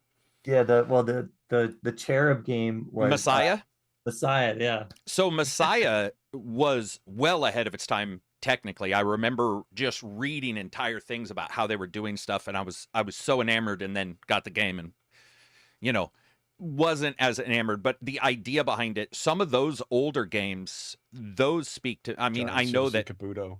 Citizen Kabuto, thank you. Yeah, like Giants, like those games to me. MDK, I don't know. Planet Moon also did. Planet Giants, Moon did those, yeah.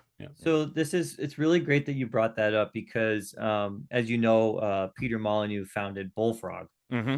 And I feel like Bullfrog, Shiny, Westwood, like a number of those developers that really had prominence in the early 90s, they just did whatever they wanted. Exactly. And they just weren't afraid of failing. And so they could just do wild things that no one had ever done before. Yep. Just for the sake of like, hey, let's just do something new this time around. So, you know, Bullfrog, you got Magic Carpet, you've got the hospital game, Theme Hospital, you've got Dungeon Populous, Keeper. even though that's been replicated, but Populous. Yeah. So, I mean, you've got all these wild ideas that they're just throwing in there. And then, you know, Shiny, you've got Messiah, MDK, blah, blah, blah. But like, you can't make a mistake. You can't put out a game that's going to get a 70 anymore without spelling financial disaster for your whole company. So these teams, they don't have the ability to just stay around together and then learn from what they experienced on that first game or whatever, and then bringing that to the next thing. Or the other problem is if their game is wildly successful, now that's all they're going to do. Right. Yeah, right. So you've got, you know, a company like Supergiant, which, you know, their first game, oh God, I'm drawing a blank. It's the one that had the narrator in the first Bastion. Yeah. Yeah. Amazing. Yeah. And then they did a football fantasy one. They did. Yeah. Yeah. Yeah. Transistor, a bunch of good games. Yeah. Yeah. So like I kind of liken them to some of the mentality of those original, you know, the Wild West developers is what I like to refer them to. Psygnosis was another one. Psygnosis started was out with another Lemmings. Yeah. So I would love to see more of that. I would love to see more teams given a second chance. You know, there's a lot of really talented people, and it takes a lot of effort and a lot of money to bring them together and to do anything at all, and to see a game, you know, get a 70%, you know, basically be the catalyst for shutting it down it's kind of heartbreaking for me anyways. Yeah. It the idea of learning. So when I do the reviews, like a never touch means it must be terrible, because I'm not going to give a never touch unless it's just, you know, that makes no sense, you know, $5 or get it on Game Pass. So it's easier to rate those. But what stuns me is that the number of people that want something to stop if it doesn't do insanely well is sort of it's sort of weird because we're in an industry that was started in people's basements where they did have a bunch of failures. And of course the cost is a big deal. The cost is it's mind-blowing what some of these games cost. I talked to somebody at Ubisoft recently and I was like, wait, you spent how much on what? And by the way, like I usually back their stuff. I usually, they have bugs a lot of times when they first come out, but usually I'm like, I can see what their idea was for the most part. Yeah. Phoenix Immortals Rising was a unique take on something for me.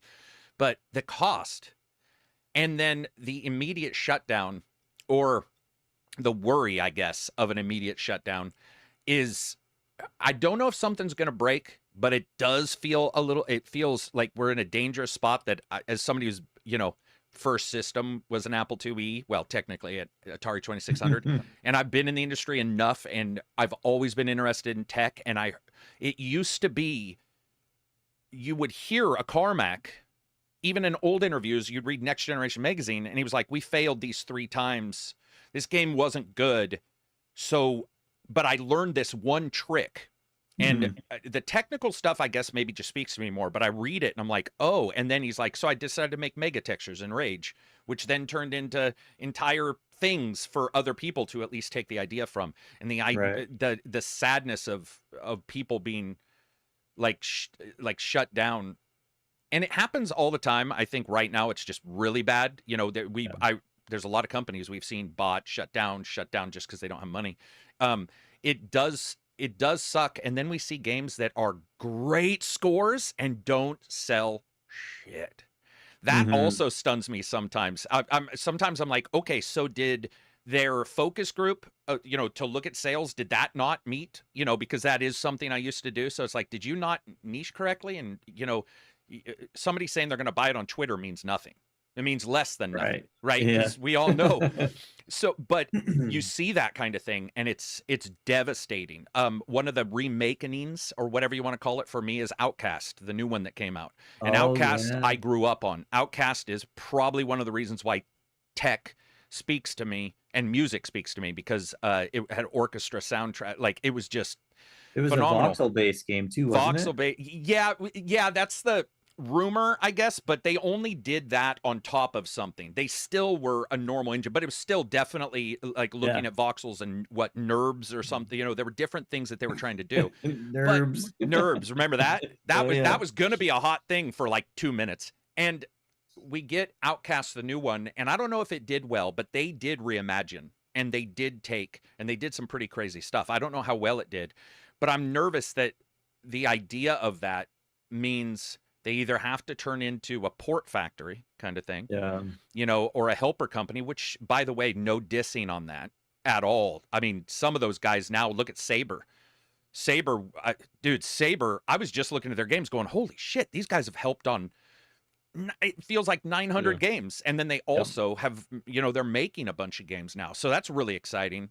But the lack of financial ability to fail is stunning in the industry. Like, it's scary as shit. Obviously, you guys have to deal with it more than us. That's why Kickstarter, I assume, at least you have a little bit of backing on the back end, which definitely, can at least help you a little bit.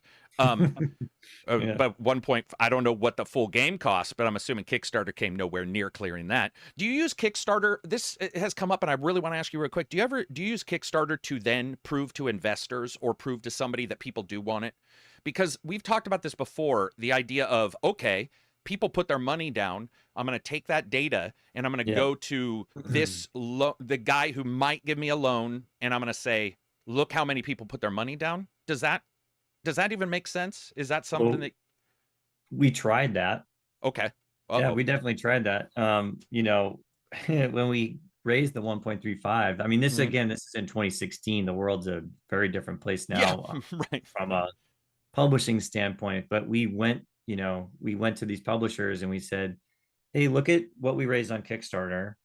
Look at what we did when we brought back System Shock 2 on Steam, and God, like, look at these numbers. And like, that was we thought would be a major selling point. It just wasn't in our case. And that could have just been timing. It could have been with our lack of experience at the time, developing a game from Sure. basically from nothing. It could have been a number of factors, but yeah, that's a good point. I mean, we did bring that up, and that I thought would be, a good piece of data Right. to use. But doesn't seem okay. I guess I'm wrong. Yeah, it seems like Yeah. to me, if somebody says these people are they're not on Twitter, they're on Kickstarter. These guys believe in us. You want to add in, and we've seen this happen. One of the biggest companies that still has financial difficulties is Remedy. I just every time I read about Remedy, I'm like, I don't understand how many losses a company can take, or it doesn't work out over here with Alan Wake or Quantum Break. Oh, we're gonna go over here, and it's like we're not getting paid at all yet. And I'm all for Alan Wake 2, the game that won like a bunch of awards, that seems to be a darling. But money is not the same thing as like somebody liking. There's a lot of options too. You go to Steam. I'm sure you know that. But we have this issue. I go to Steam to look at new games for August to do a video, and I'm telling you straight up, it's certainly much more removing games than it is finding a good game. It is removing 1,000 games that are, maybe don't speak to me, or maybe are some hentai or something where I'm like, I'm not interested, but the discovery is difficult. Like the actual, the actual discovery of it is very hard. See, I haven't there are even times tried. you almost miss Steam green light. At times. Yeah, see, I never even, I can't even tell you the last time I was like, I want to play a new game. I'm going to go try to find something. Because your backlog is, you found stuff. Yeah. Or it's like, in the case of Hades, it's like I heard enough about it that I was like, well, I got to go try it. Right. So yeah, I remember we got the very first System Shock 2 on Steam in like 2012. And it was on the front page for like a month because there was no other games. Oh, yeah. And that's awesome. It's sold more in that first month than I think we've sold any of our games since then, just because there was not that much to choose from. Right. And we saw recently the one company released their game for 48 hours for free. I can't remember the indie title. It's a smaller indie title, but they just said for 48 hours you can have the game, and then we're going to start selling it. And holy crap, was that a smart idea?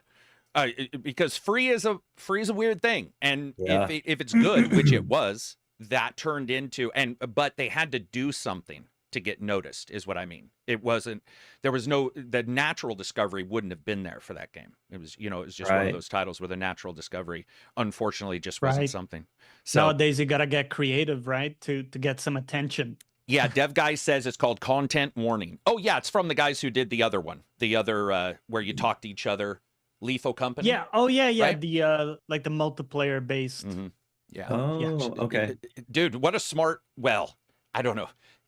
That's a gamble. I guess it's not smart as much as it is. That's putting it all on black and just, hoping, because if it doesn't work out, then people, a YouTuber or article is going to be written saying no one picked up the free game, and then you're like, well, we're not selling anything now. If the articles are about us not doing well when we were free, so that kind of stuff happens.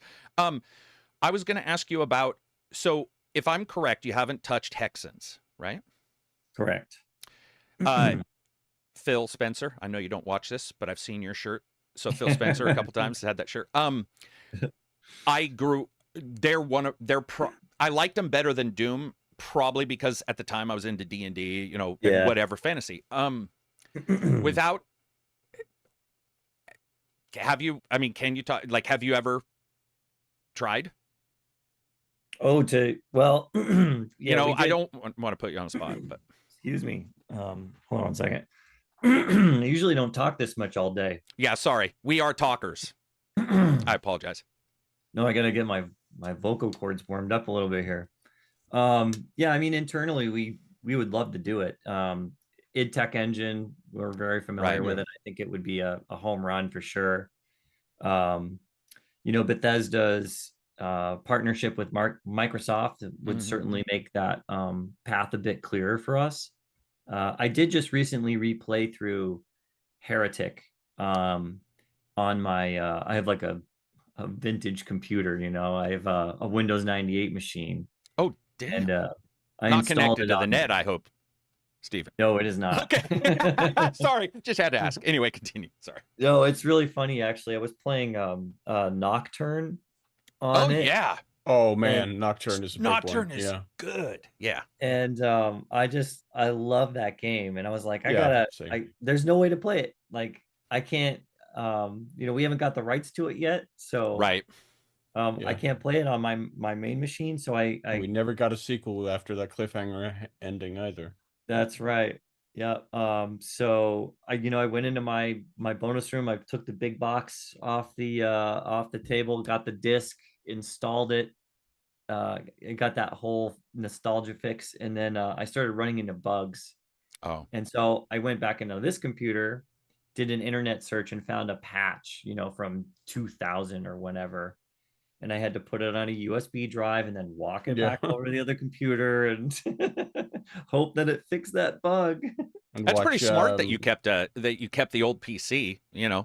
Allow you to test some of the games you guys are looking at and stuff without having to worry about any releasing kind of cloth layer physics of between. the stranger's trench coat, like constantly. In Nocturne, oh yeah, Physics, yeah. the old Alone in the Darks were good. Like there's so many games that I don't know how they sell. I don't know how they'd sell, but like Alone in the like a lot of those games to me, Nocturne, I feel like they do well, but you obviously have to do some testing and see if there's actually any sentiment behind that. But it's Hexen. I don't know why. I feel like Hexen would sell, but I'm pretty sure I don't.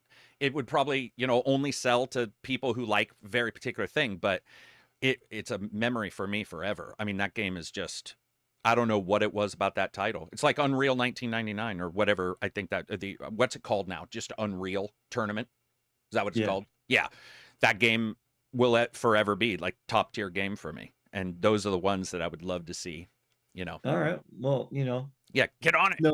Noted. And then, well, I'm going to ask you one question, and we'll move into the because it has to do with reviews, and then we'll talk a little bit about the Black Myth Wukong. So, the night of release, Stephen, the night you're going to release 8 a.m. I'm just guessing, whatever. You're going to release 8 a.m. the next morning. Do you sleep? Do you pace? Do you meditate? Do you freak out? Like, what's your how do you handle a release, especially a big one? Maybe not the smaller ones that you're rolling out, but like a larger title kind. like System Shock, Yeah, right, that you've been working so hard for. Like, so what's that like? Well, System Shock, it was definitely I was the most anxious. Mm-hmm. Our other Kex Engine releases, I mean, they're all so smooth now, just due to the process that we have and the experience, and because we're the publisher and we've got control over them, we're all on the Steam forums and we're all on Discord. And as soon as somebody goes, oh, there's a bug here, everybody jumps on it and we just like push a patch like immediately because it's within our control. With System Shock, it was a little bit different because it's being handled by another publisher. And so, if you look out there now, there's a lot of people having issues on PlayStation and Xbox with some of the controller stuff. And like, we don't have that level of control with releasing patches. But when we did release that game, I think I was up all night.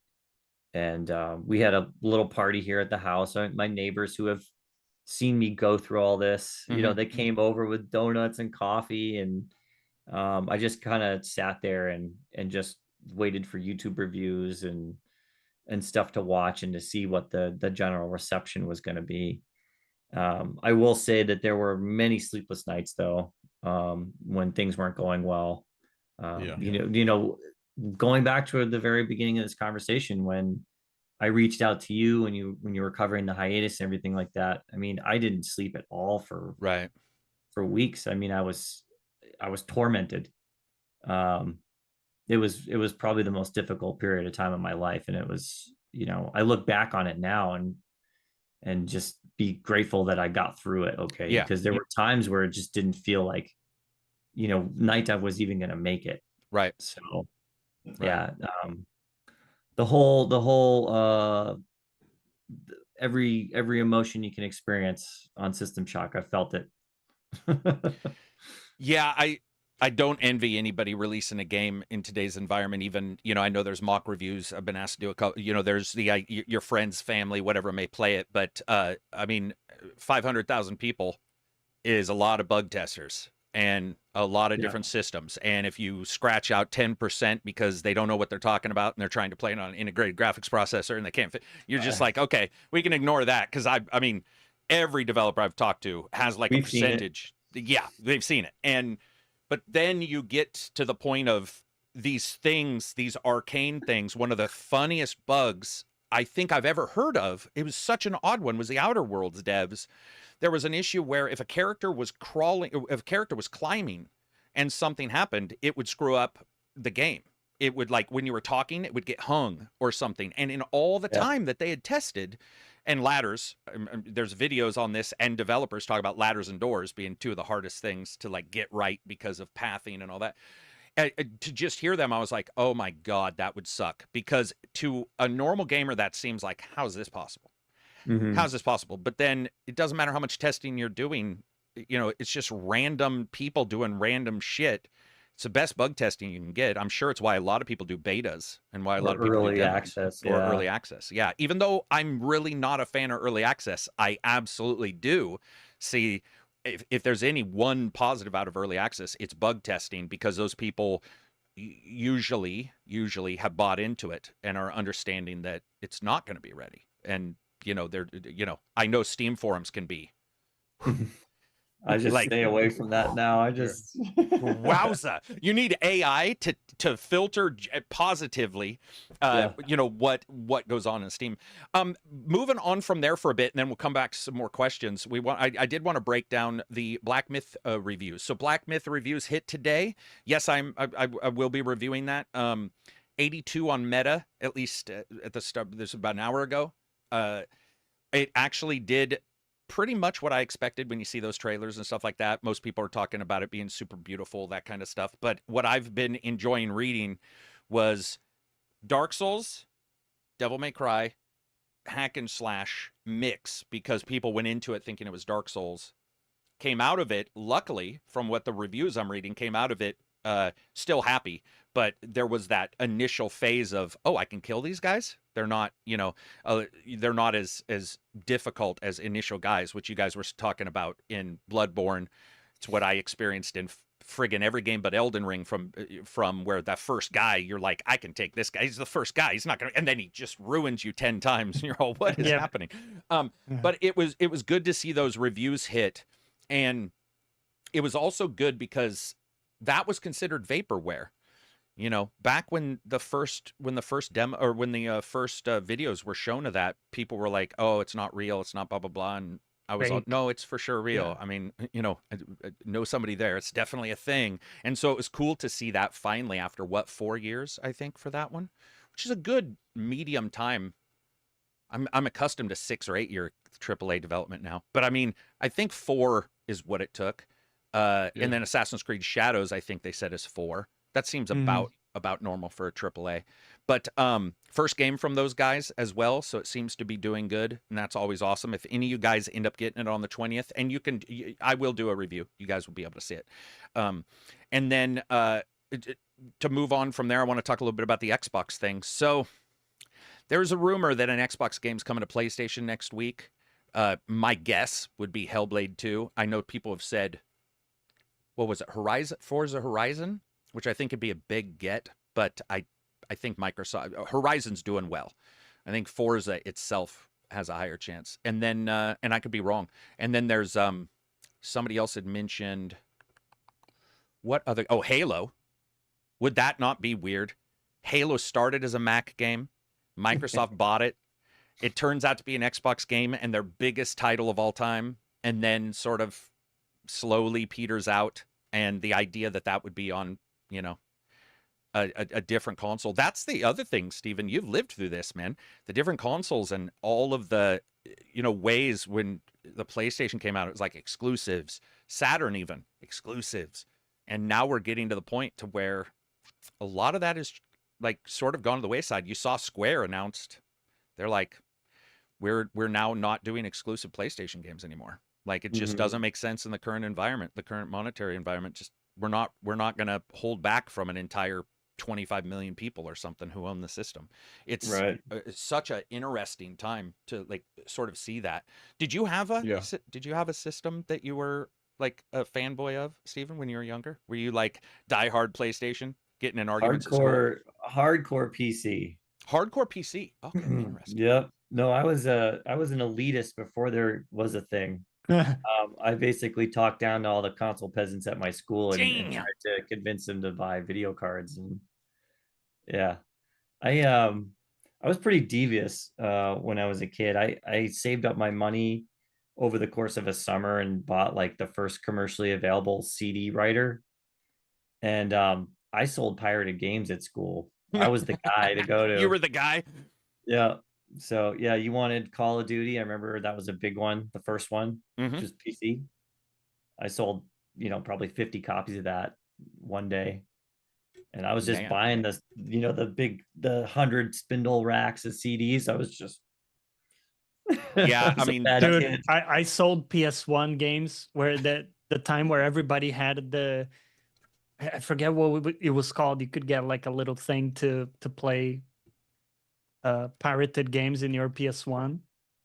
pirated just, games. And there was also the PlayStation 2 Bleem emulator. Oh, he went blurry like me. I went Um, blur. We passed around floppy The- disks in There the we go. schoolyard. Yeah, there was the Yeah. there was the entire thing about Bleem, which was on the Dreamcast, I believe, and that was PlayStation 1 emulation, and that was in a disc. Then Team Calypso cracked the Dreamcast.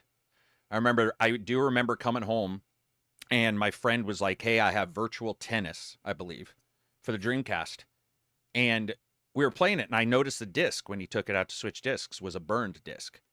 And I was like, "Wait, like this has been hacked or whatever?" And he's like, "Oh yeah, you have to take a CD Phillips rewritable, hack the firmware to pretend it's a Dreamcast, and then you can burn the game, then it'll run all this kind There you go. of crazy Yeah. stuff." Yeah, there was always the piracy stuff has always been Loved like, it. well, I mean, look at old companies. They used to just be like pirate the hell out of our stuff. It depends on the thought process. That but- or the opposite, where they would put like a code wheel in the box. oh my god, code in wheels order for you can to play die. the game. The red filter. Yeah. You'd get the black and Yeah. you'd have the red filter, and you have to push it like Baldur's Gate or Or like, not give Baldur's us the Gate. I'm third sorry, word Bard's on Tale. page 73 of the manual. Yeah, That was the Ares thing. Yeah. All those old D&D ones had those where they would also ask you a question, and you had like they'd say there's a word on the third line. What's the word that matches up on this page of the manual? And you'd be like, Yeah. dragon. And, it'd be, okay. I remember Thief of Fate, Bard's Tale, because I was a huge Bard's Tale fan, I think it had a wheel. Yeah, those old ones, man. Those were crazy. It was awesome when somebody knew the codes, too, because then you'd get a piece Yeah. of paper where they'd be like, here's the 50 codes or all that kind of stuff. And it was so nice to be able to play games. But at the same time, I firmly do believe that I'm glad I don't, because I remember him having a lot of games, and it did devalue the games. Something about that going over, and he had so many games. I remember he'd put a game in, he was like Reg, where he'd play a game for 30 seconds and be like, it takes too long to load. And he'd take it out and put another game in. And I remember thinking to myself, if he had spent 60, don't think he would be playing GTA Online. Squeeze the if you value. you'd squeeze of the that value out of it. sucker. Yeah. And I remember I think that's when I first like put my foot down. I was like, nah, I'm not doing that. Like it's definitely impacting my, So- whatever I'm getting from it. How do you feel about that in relation to something like Game Pass? Because I got Game Pass so that I could just try something for 10 minutes, and if it hooks me, I'll keep playing. But if not, I'm just, I'll uninstall it and I'll just move on. I think for me, Game Pass is because I can try it and I wouldn't have, versus where somebody goes online, gets it, burns it on a disc. There's some kind of difference there that works for me with Game Pass. I Yeah. still see the revolving door that could be possible, but I Yeah. also see that revolving door with Humble Bundle being super cheap for 25 games. And That's right. there's a price point where I know people are mad about the price increase, and these guys can certainly disagree, but I think for me, I still see most developers I talk to who've been on the podcast who did do Game Pass were all super happy. They did not feel their game would have done as well, if at all, if they hadn't had a deal with them or Epic. Less so Epic, because their deals were a little bit bigger than the people we've had on. But I think in the future it could certainly be a thing.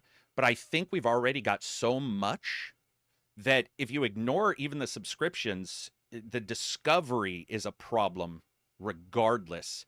It's not even getting to a game on Game Pass. It's not even downloading a game. It's getting to it. It's like finding some game in a list of 40 that are under RTS space with a green alien. And you're like, there's 40 games that have that distinctive of a filter on it? You know, so yeah, it'll be a discussion forever. It's the same way with movies and music. You know, does Netflix, you know, having movies, does it stop me from going to the movie theater? I can honestly say, especially during COVID, when they were delivering the movies directly on some of these, I would not have gone to the theater for them.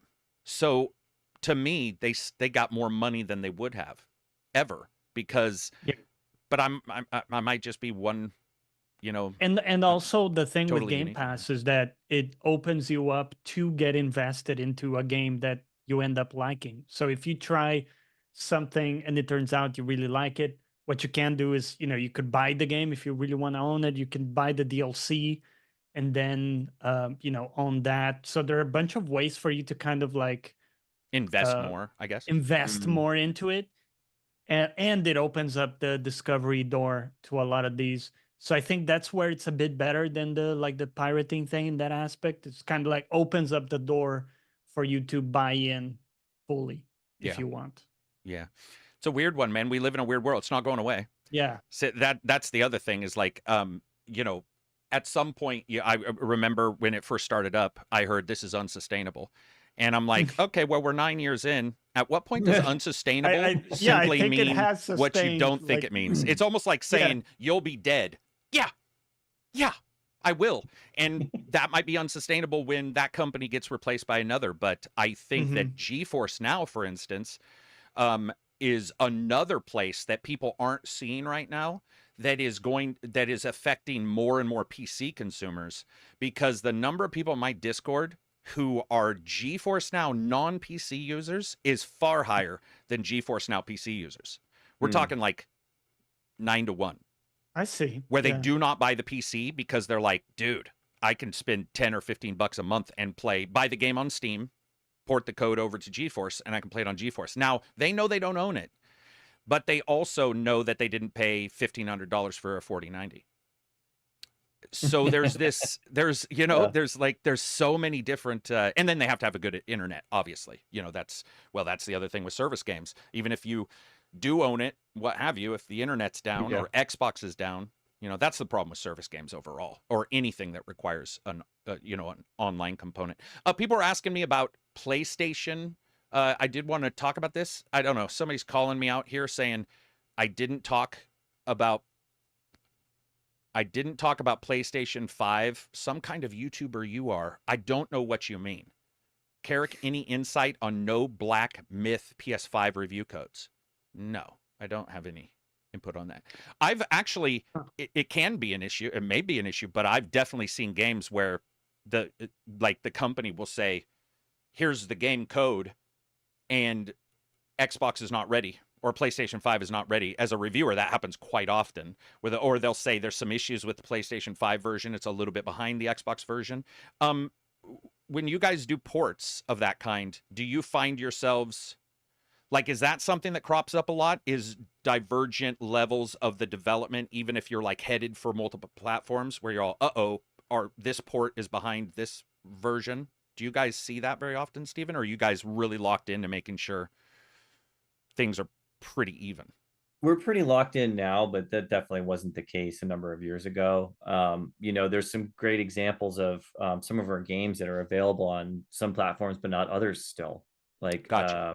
I think, gosh, what is it? I think maybe even Forsaken is on Xbox, but it's not on Switch and it's not on PlayStation. Oh, okay, gotcha. And the issue is that we've come so far with the technology, and there's been so many updates that we have to go back and basically redo the game to our newest engine in order to get those new versions out there. So it's just become basically a bandwidth issue. at that point. But it's, you know, we want to do it. It's just we just haven't had the opportunity yet. Do you find so uh, recognizing, I know it wasn't impossible, but the older consoles weren't built on the 64 architecture and stuff. Do you find porting, well, I guess I don't know if you've ever done a port to one of those. So, but do you find porting generally not easy, ignoring the certification bullshit that like Sure. console makers make you run through, but do you find that usually if you're doing a PC version, Xbox and PlayStation is sort of up and running quickly, or do you find a lot of issues between the hardware still? I'm just again, this is really surface level for me, but it sounds as if our team tries to get the ports up and running as soon as possible. Mm-hmm. So it's not like we finish the PC version and then we port it. It's all the platforms are under development simultaneously. And in that regard, I guess it sounds as if, you know, it's not as difficult as it used to be. As it used to be. Okay. You know, like from the, you know, the cell powered PlayStation 3 versus the you know, the Xbox 360 or something, where Yeah. the architecture is so vastly different from one another. Right. I think that now they're not the same, but they definitely there's a lot more in common now Right. than before. Do you remember like Bethesda on PlayStation? Like some of the worst ports I've ever seen, and they just could not figure out the cell stuff. And so, you know, it was like you definitely wanted to be on the 360, and it was just one of those things where for whatever reason their particular type of code, you know, wasn't necessarily transferring as well to the PlayStation at that They had a lot of that memory time. issues in particular. Yeah. I think even Todd's talked about it a couple dozen times, which I was just like, that's interesting. I could see it, especially as they were so different. Now you have different memory architecture, especially on the S and the X. But overall, well, and Switch, that must be different now that I think about it, because the restrictions on the Switch games, you know, with like their pure technical power, that must take a lot to figure out a way to make it efficient on a Switch. Well, you know, luckily we're kind of in that realm where all the games are Older. started off as, you know, older and not as resource intensive to begin with. Right. And but there are some examples where you know, Sam's managed to squeeze 60 FPS out of the Switch on games like, you know, Power Slave and Dark Forces. But again, you're looking at a game that came out 20 years ago. So it's expected, but I know that it's not easy. There's still a lot of technical optimizations that need to be done in order to get that kind of performance out of the Switch. So I don't want to sound like I'm undermining his efforts at all. But yeah, that's you know, one of the reasons we haven't ported System Shock to the Switch yet is, you know, it's Unreal Engine 4. Right. It's going to take a lot. Yeah. I mean, you know, Switch will come out in, you know, 2040, and Switch 2, we'll all be able to play it. I feel like I'm just waiting for this goddamn piece. It's been years. We're like dude, I feel like the old lady in Titanic. Lady. Yeah, just exactly. like it's been 86 years. Why is it still screwed up? It's just one of those things where, especially as a premier handheld company, and as somebody who's only come into handheld in the last 1.5 years or whatever, and especially with the Windows machines being like, oh my God, we're here now. So the idea that a console that's locked down and some of the efficiencies you can get knowing it's an exact thing, I want to switch to. I just want to see it. Even if I can diss on it and decide not to get it, I just want the damn thing. We're getting to the point to where I'm like, and Nintendo, this is me talking, has nothing to do with, you know, Steven or anything, but like they gotta be high. Like, their decisions for some shit, I'm just like, dude, what are you guys doing? So when this one comes out with, you know, friend codes or whatever, I'm going to be like, dude, you know, you got to read the internet, man. Like, I don't understand where we are with your tech, because they're so behind on some stuff. And I can't wait to see them get to a decade ago. That's what I feel like. I feel like if they get to a decade or 5 years ago in their software offerings, like with parties, it will feel like a revolution, which is really It's sad almost to like say, that's but- part of the charm for the hardcore fans. Are you the type of guy who Yeah, says like- bugs make a game fun? Is that well, really part I of the said charm? for the fans, not for me. Oh yeah, for the But- fans. Okay, I But got by the way, it's interesting that we've seen a massive amount of like portable systems come up, and even like in the like think about it, in the space of time that the Switch has come out, right. we've had a surge in portable devices where none existed before. So we had like the Steam Deck, and then I think Legion next, or Ally, I don't remember which one. And you started to see all it was these Ally pop then up. Legion. Yeah. There you go, and a bunch of others, right? Mhm. And just in this space of time, we've had like a Legion. Don't we have like a second version of the Legion? There was a rumor about it, or some where it was Okay, gonna we be, don't there was have gonna it be yet. smaller, but I haven't heard anything about it. Yeah, but I haven't tried. because that would be funny if we had like 2 iterations of one of these systems before we even get the second Switch. We do the Asus, the ROG Allies. That's ROG the Ally one I was X. thinking. Yeah. Kind of. Well, Which yeah. just means it uh, breaks less or something. Sorry, that's just me again. Better, like had a better battery or something, right? It could be better anything, because that was a low tier breaking, like that thing was a disaster was a mess hardware wise, which initially. is why it revised so quickly. And I mean, because there were legitimate real issues with that device. Now they've revised it. I don't know about the Legion, but the Chinese knockoffs, the ones that are made that Yeah. are really cheap but still do GeForce Now, pretty crazy for somebody who doesn't have a lot of money to be able to play PC games, stream them if you've got a good internet, Absolutely. you know, and you Or don't even need a the best tablet, internet man. either, If or you even have a tablet. good internet, a tablet. Yeah, it's great. Do you own any mobiles of any kind? Yeah, I got the Steam Deck. What do you think of that? You like the Steam Deck?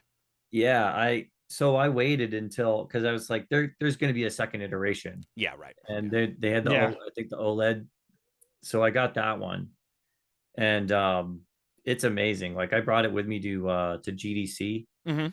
We were showing off Star Wars Dark Forces, and we just met with people, and I was like, here, play the game. That's And, awesome. like I couldn't get it back,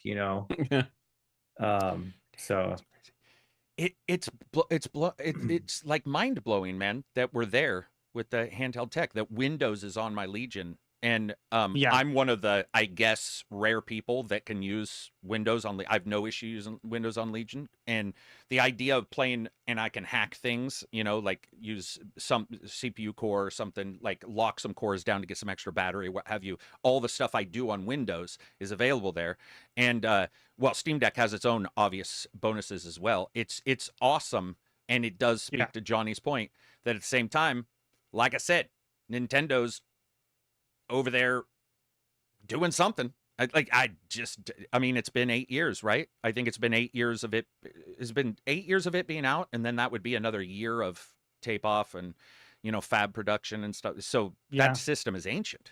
Like it it's must just- still just be selling really well, It because does. I mean It they're does. not going to put It something does. out new while the current one is still don't selling. cannibalize it, right? Especially if you're making money on that, on your revision of the chips and all that kind of stuff. Yeah, it's just Yeah. nuts though. And it's got a great But screen and it's comfortable. We always talk about like development hell when a game is in development for 8 years, and like Stephen, you may have had experiences where you start developing for one platform, but Right. it just goes on for so long that you may actually have to change it up to adapt to a new platform or something. Well, I think I can confidently say that System Shock was probably the last game to ship on the base Xbox One and the PS4, because when we did the Kickstarter, those were brand new. There you go. And so when we did our ports, which came out this year, we shipped on Xbox One, and then everything up to that. So Xbox Series X with Mhm. everything in between. And then we did PS4 and PS4 Pro, and then PS5. So like we ended up doing like 7 ports to just 2 consoles Jesus. or something Yeah. like that. Yeah, it was a mess. The Beyond Don't Good and Evil think- 2 devs must be looking at their 386 they originally planned Oh. to release on. Sorry, I love you guys. I do. I've talked to a couple of you. I love you guys, but let's let's But dude, imagine wrap it that up. taking that to the hardware world too. where, I mean, it must be really tough when you start thinking about Switch 2, maybe like 5 years ago or whatever, whenever they started thinking about it. The market has changed so much, like we're Yeah. talking about. They I mean, that probably was had what to doomed Duke can. Nukem. Sorry? That was what doomed Duke Nukem forever. Like what Oh. threw that into development. Oh, hell was back in the day. there a console change at that time? multiple? I mean, yeah, they had to redo the engine and everything multiple times. Yeah. Yeah, I don't know, man. I Berserk. don't envy people. Well, console's a little better at least. Console, I mean, 360 stuck around for a while. Xbox Mm. One Yeah. and PlayStation 4 stuck around a while, but then they had their pro revisions, which I love the idea, and I bought one because I review, but I don't know of any, my friends who bought one because the increase was noticeable, but it was like it's also $500 noticeable, and not everybody, you're looking at 9 games, for that $500, and a lot of people are like, I'll just buy some games, I'll play at 30. I'm not going to do the little quarter step. I think the quarter steps are the most difficult. The new thing is a little bit, at least you can say this is going to do some fancy smancy stuff, but the little quarter steps, I don't know, man. What did Xbox have? Scorpio? Yeah, Xbox had the Xbox, what was it called? Xbox Original X or whatever. They had a Xbox One X. Xbox One X, and then there was the Xbox One X, Series. yeah. and then there's the Xbox Series X, and then there There was you go. multiple in between there, I think, too, right? Dude, because I'm telling I think I had all 3 of those. I went from Xbox One to Xbox they're One naming- X to Xbox Series I X. feel like somebody asked Phil what to name it, and he was like, we'll call it the, and he coughed, and he didn't get the full name out, and they're like, Series X? And he's like, no. He was like, I was saying, are you serious? And they're they were already afraid running to off to ask him again Yeah, what they he did, meant. they're just like, "No, don't worry, I got it. by the way, I'm just joking, but it Yeah, is yeah, funny because course. I don't have too much of should've an issue with spelled it, but series when with he an X says it so that that it way, became and you triple X. hear that with the X's, that's what I said. This new one will be XXXL or something. Yeah. Like it'll sound like a condom because Yeah, because it's- it went from 360 to 1 to like Series X. And by the way, their Yeah. code names are ridiculously good. I mean, this is the thing. I wish code names would make it. Scorpio made it. Scorpio? That was there, but like Project Doral named after the Should have been Serpico, virtual though, and fighter then have character. Al Pacino like say the intro. Black Belt. I did say Serpico on accident, but there's some really cool. There are some really cool code names that I sort of wish. I mean, Series S and X is. I was a bit bummed down because I thought Scorpio sounded better than any of the other Yes. like names that ended up. Yeah, being- I mean, what are you going to name it now? The 720?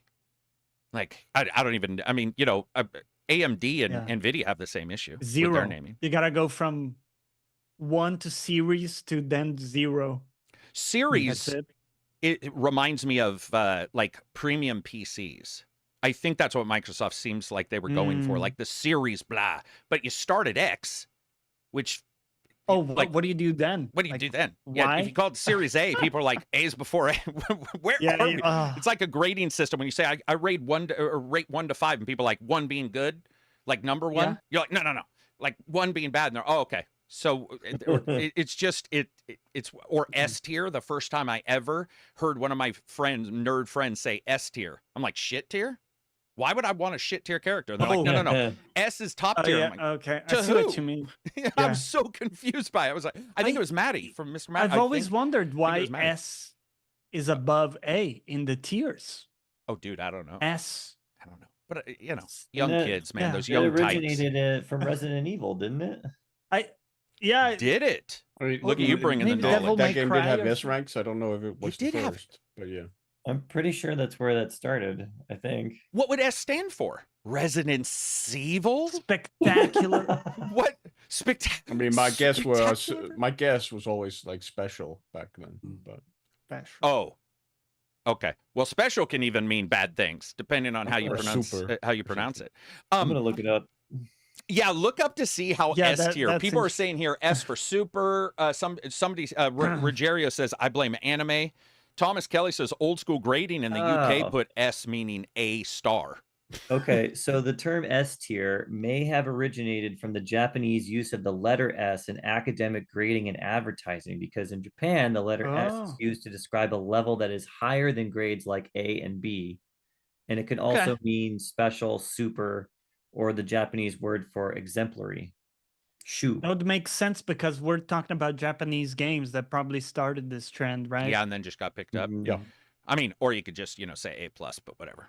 So Resident Evil is the first time I ever saw that. And so, I just was like, oh, that's probably where it came from. You, the master of unlocking, take this key. Man, Resident Evil with those voices.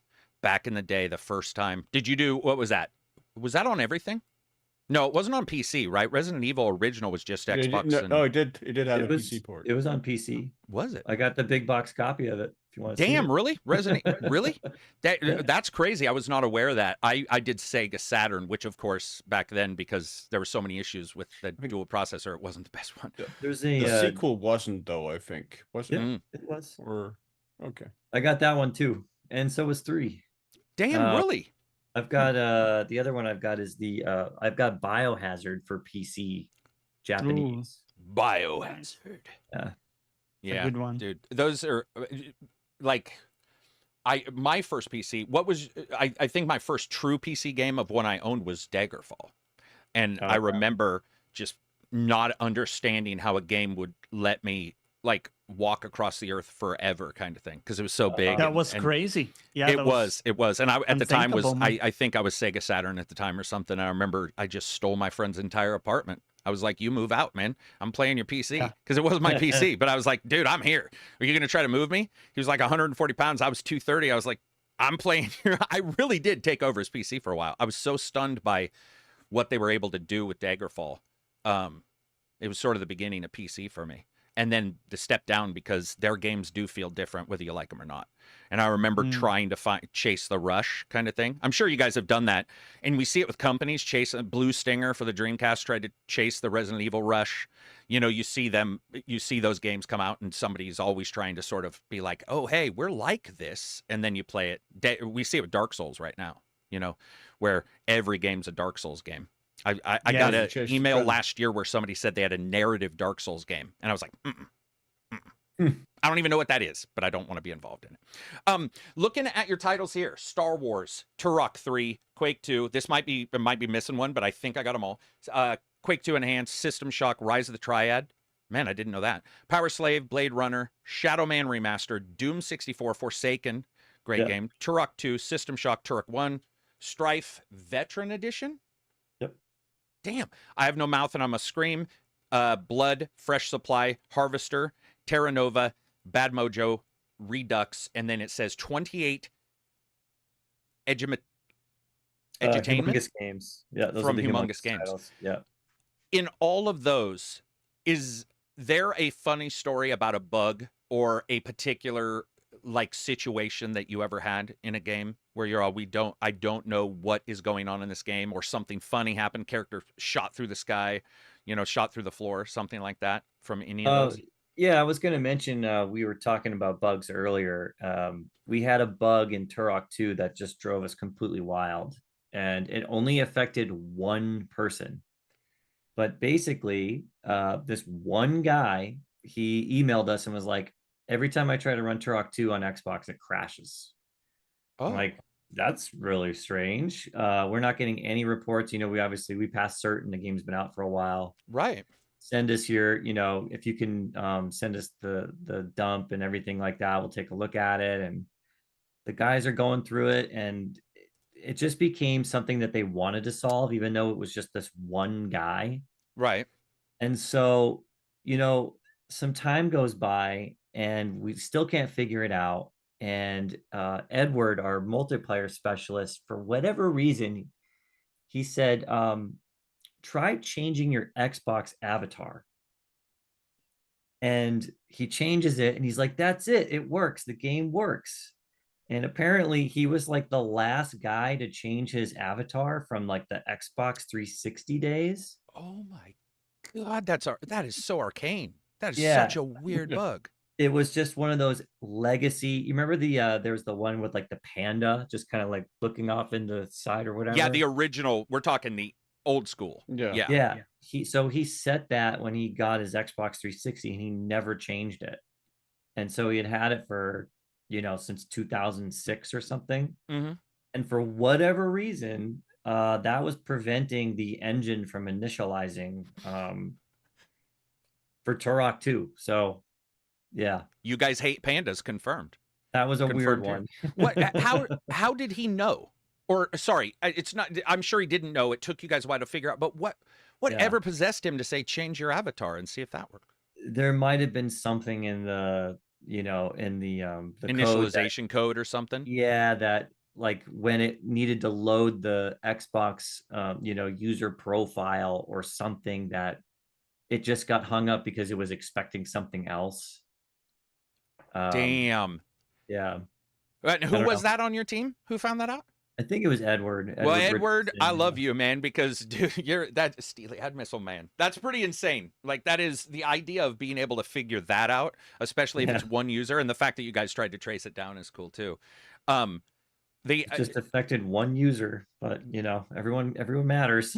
That is so interesting that would have just been one person. And the idea that, because I think Microsoft usually when they do update a bunch of stuff, they'll shuttle people forward, whether you want it or you can usually say, I want to delay, but then they're like, we're done delaying you. You have to move forward. The idea that he wasn't pushed forward at that time and you guys released it. Did you tell? Oh, so if you find a bug like that, then you guys probably tell Microsoft that, hey, okay, gotcha. Yeah, and they're like, what, really? Like somebody's still using that old avatar? I don't know if you heard this. There was and I apologize, I can't remember the name of the game. It wasn't the the guy who did Geralt's point and click. Was it Bullets and... No, but the game was dead, and it was, for whatever reason, occasionally trying to check for a patch somewhere, and the server wasn't up or running or anything.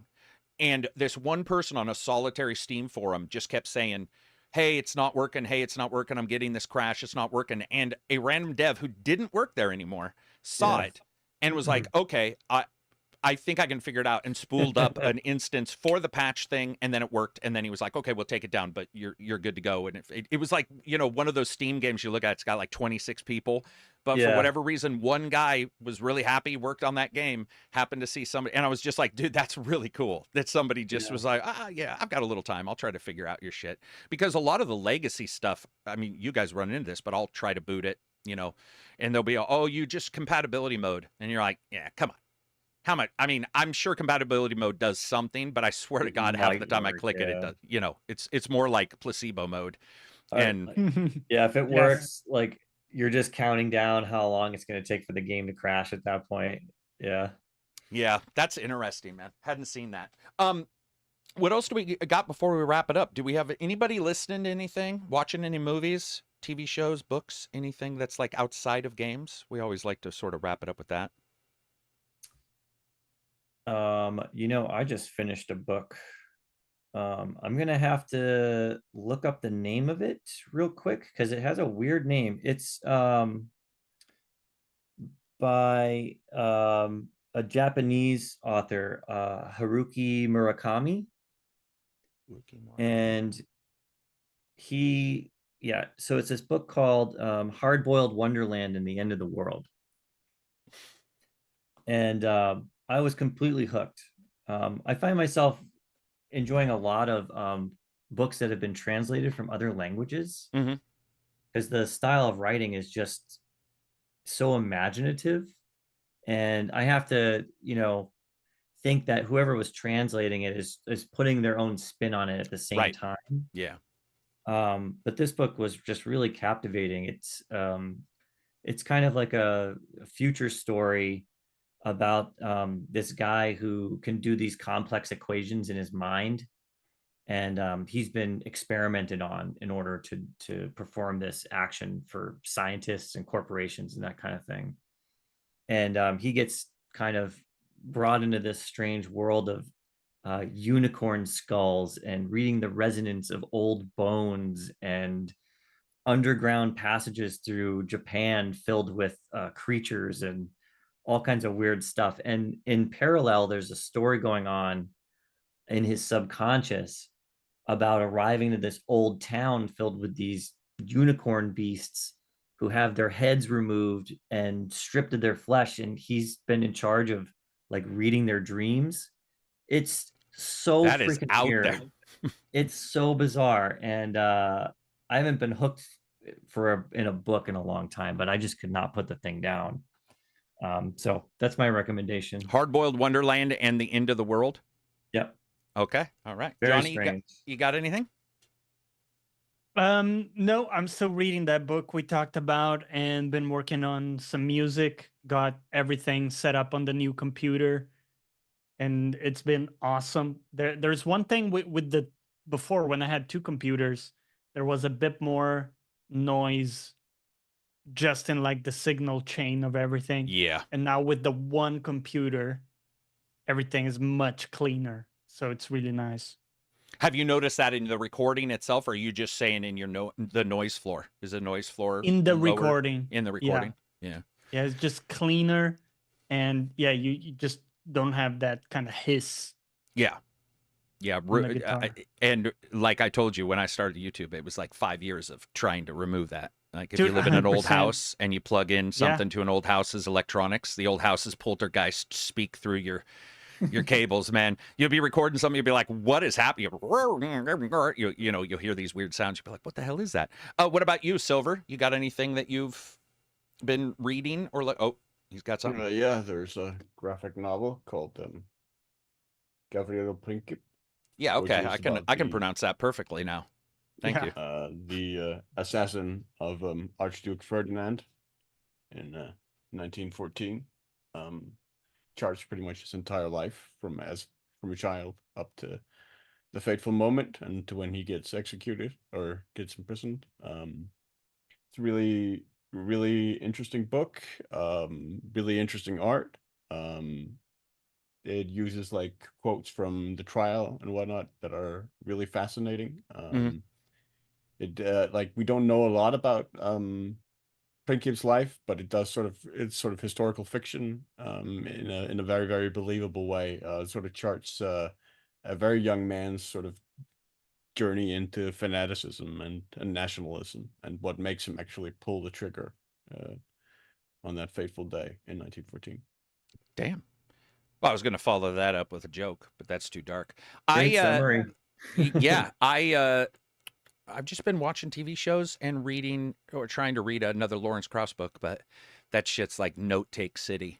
It's been pretty interesting to read and then listen to his lectures on it because I'm always interested in his ideas on like relativity and stuff. But it's been, and then a bunch of GDCs. Again, anybody who likes game dev, like if you not game dev, our person in Discord, but if you like game development, GDC is the place to go. There's a great video on Spider-Man 1 and the creating of that. There's great videos on Assassin's Creed, how they create the water. It's unlimited because by the time you catch up, you know, they'll have another 2 GDCs. The amount of data there, if you want to sort of be able to pick apart a little bit more about what you're playing, and I don't mean pick apart in a negative way, but understand how they get there. I can't suggest enough. Narrative Legos is there by Ken Levine, which is a good one. Ken Levine has some. Ken Levine is a little like John Carmack, where they'll just say stuff, and you sort of have to catch up because they're just talking. And Ken's Narrative Lego one is a little bit easier to follow because I think at that time maybe some things were coming together. But it's a very good video. I would just say GDC if you guys want to know, you know, why a game uses certain engine or why proprietary engines from Ubisoft, you know, why they have 10 of the fucking things. But if you guys want to check that out, you should. They're phenomenal. Also, I just want to say a huge thanks to Steven for showing up and answering some amazingly weird questions and giving us some cool Easter eggs on game development. It's been an awesome ride, man, to see you guys, you know, get everything from that time that I originally talked to you to now, man. It's just, and you know, I know you're winking at me that Hexen's coming, and so I'm just gonna. I'm just not joking. doing that. I know, but anybody listening, he's for sure not. But Yeah, it would be awesome. Austin, I did talk about Black Myth. It looks like it's doing well, and you will see a review from me as well. But yeah, I just want to say huge thanks to you guys, man, and congratulations on everything. It speaks to me, and it speaks to Silver, I'm sure, and Johnny's a little younger, Yeah. but it speaks to us because those are our Yeah, childhood I games. really just wanted to say thank you as well. I mean, it's been, like you talked about, it's been a very long journey for you guys through blood, sweat, and tears, but you're still here, which I'm very, very happy about, because it meant I got to play Dark Forces this year, which was a great remaster. Loved that. And looking forward to seeing what you guys bring us in the coming years. Great to still have you around, and thank you so much to you Yeah. and to Sam and to the entire team. Yeah. Yeah. And to Avatar Fixer Man, Ed. Oh yeah, Avatar. Yeah. Yeah. Thank you guys for having me. I've been, watching your YouTube channel for years and years now, and it's brought me a lot of joy, and it's given me a lot of great recommendations. We do have 2 games coming out later this year. One's being Killing Time, which is a 3DO game. It and is that a was- 3D. What the fuck? Yeah, I didn't also know on that. Okay. PC. It's being fully remastered from the ground up. We got a huge archive of assets. So if you're Awesome. familiar with it, you're in for a real treat. And if you've never played it, it's just a great shooter from that era. Mhm. And then we also have The Thing coming out as well, which is being remastered, courtesy of Nice. Universal Studios. So yeah, we got a full slate ahead of ourselves, and a lot of surprises coming Yeah, on I the way. figured there was probably. Yeah, I do have to so say thank something you, about The guys. Thing. Let me ask you a question real quick about The Thing. So Yeah. The Thing is a remaster of was that 360? PC PlayStation 360? 2. PlayStation 2. Okay. So it is that was a third-person action puzzle game? Is that with sort of set up? with a squad. You've got a squad of AI soldiers with you, like engineers, medics. Really? I don't know if I played yeah. that one. Was there another Thing game? I feel like there was In the 80s, there was, I think, a C64 game. Okay, it's not that far ago. Yeah.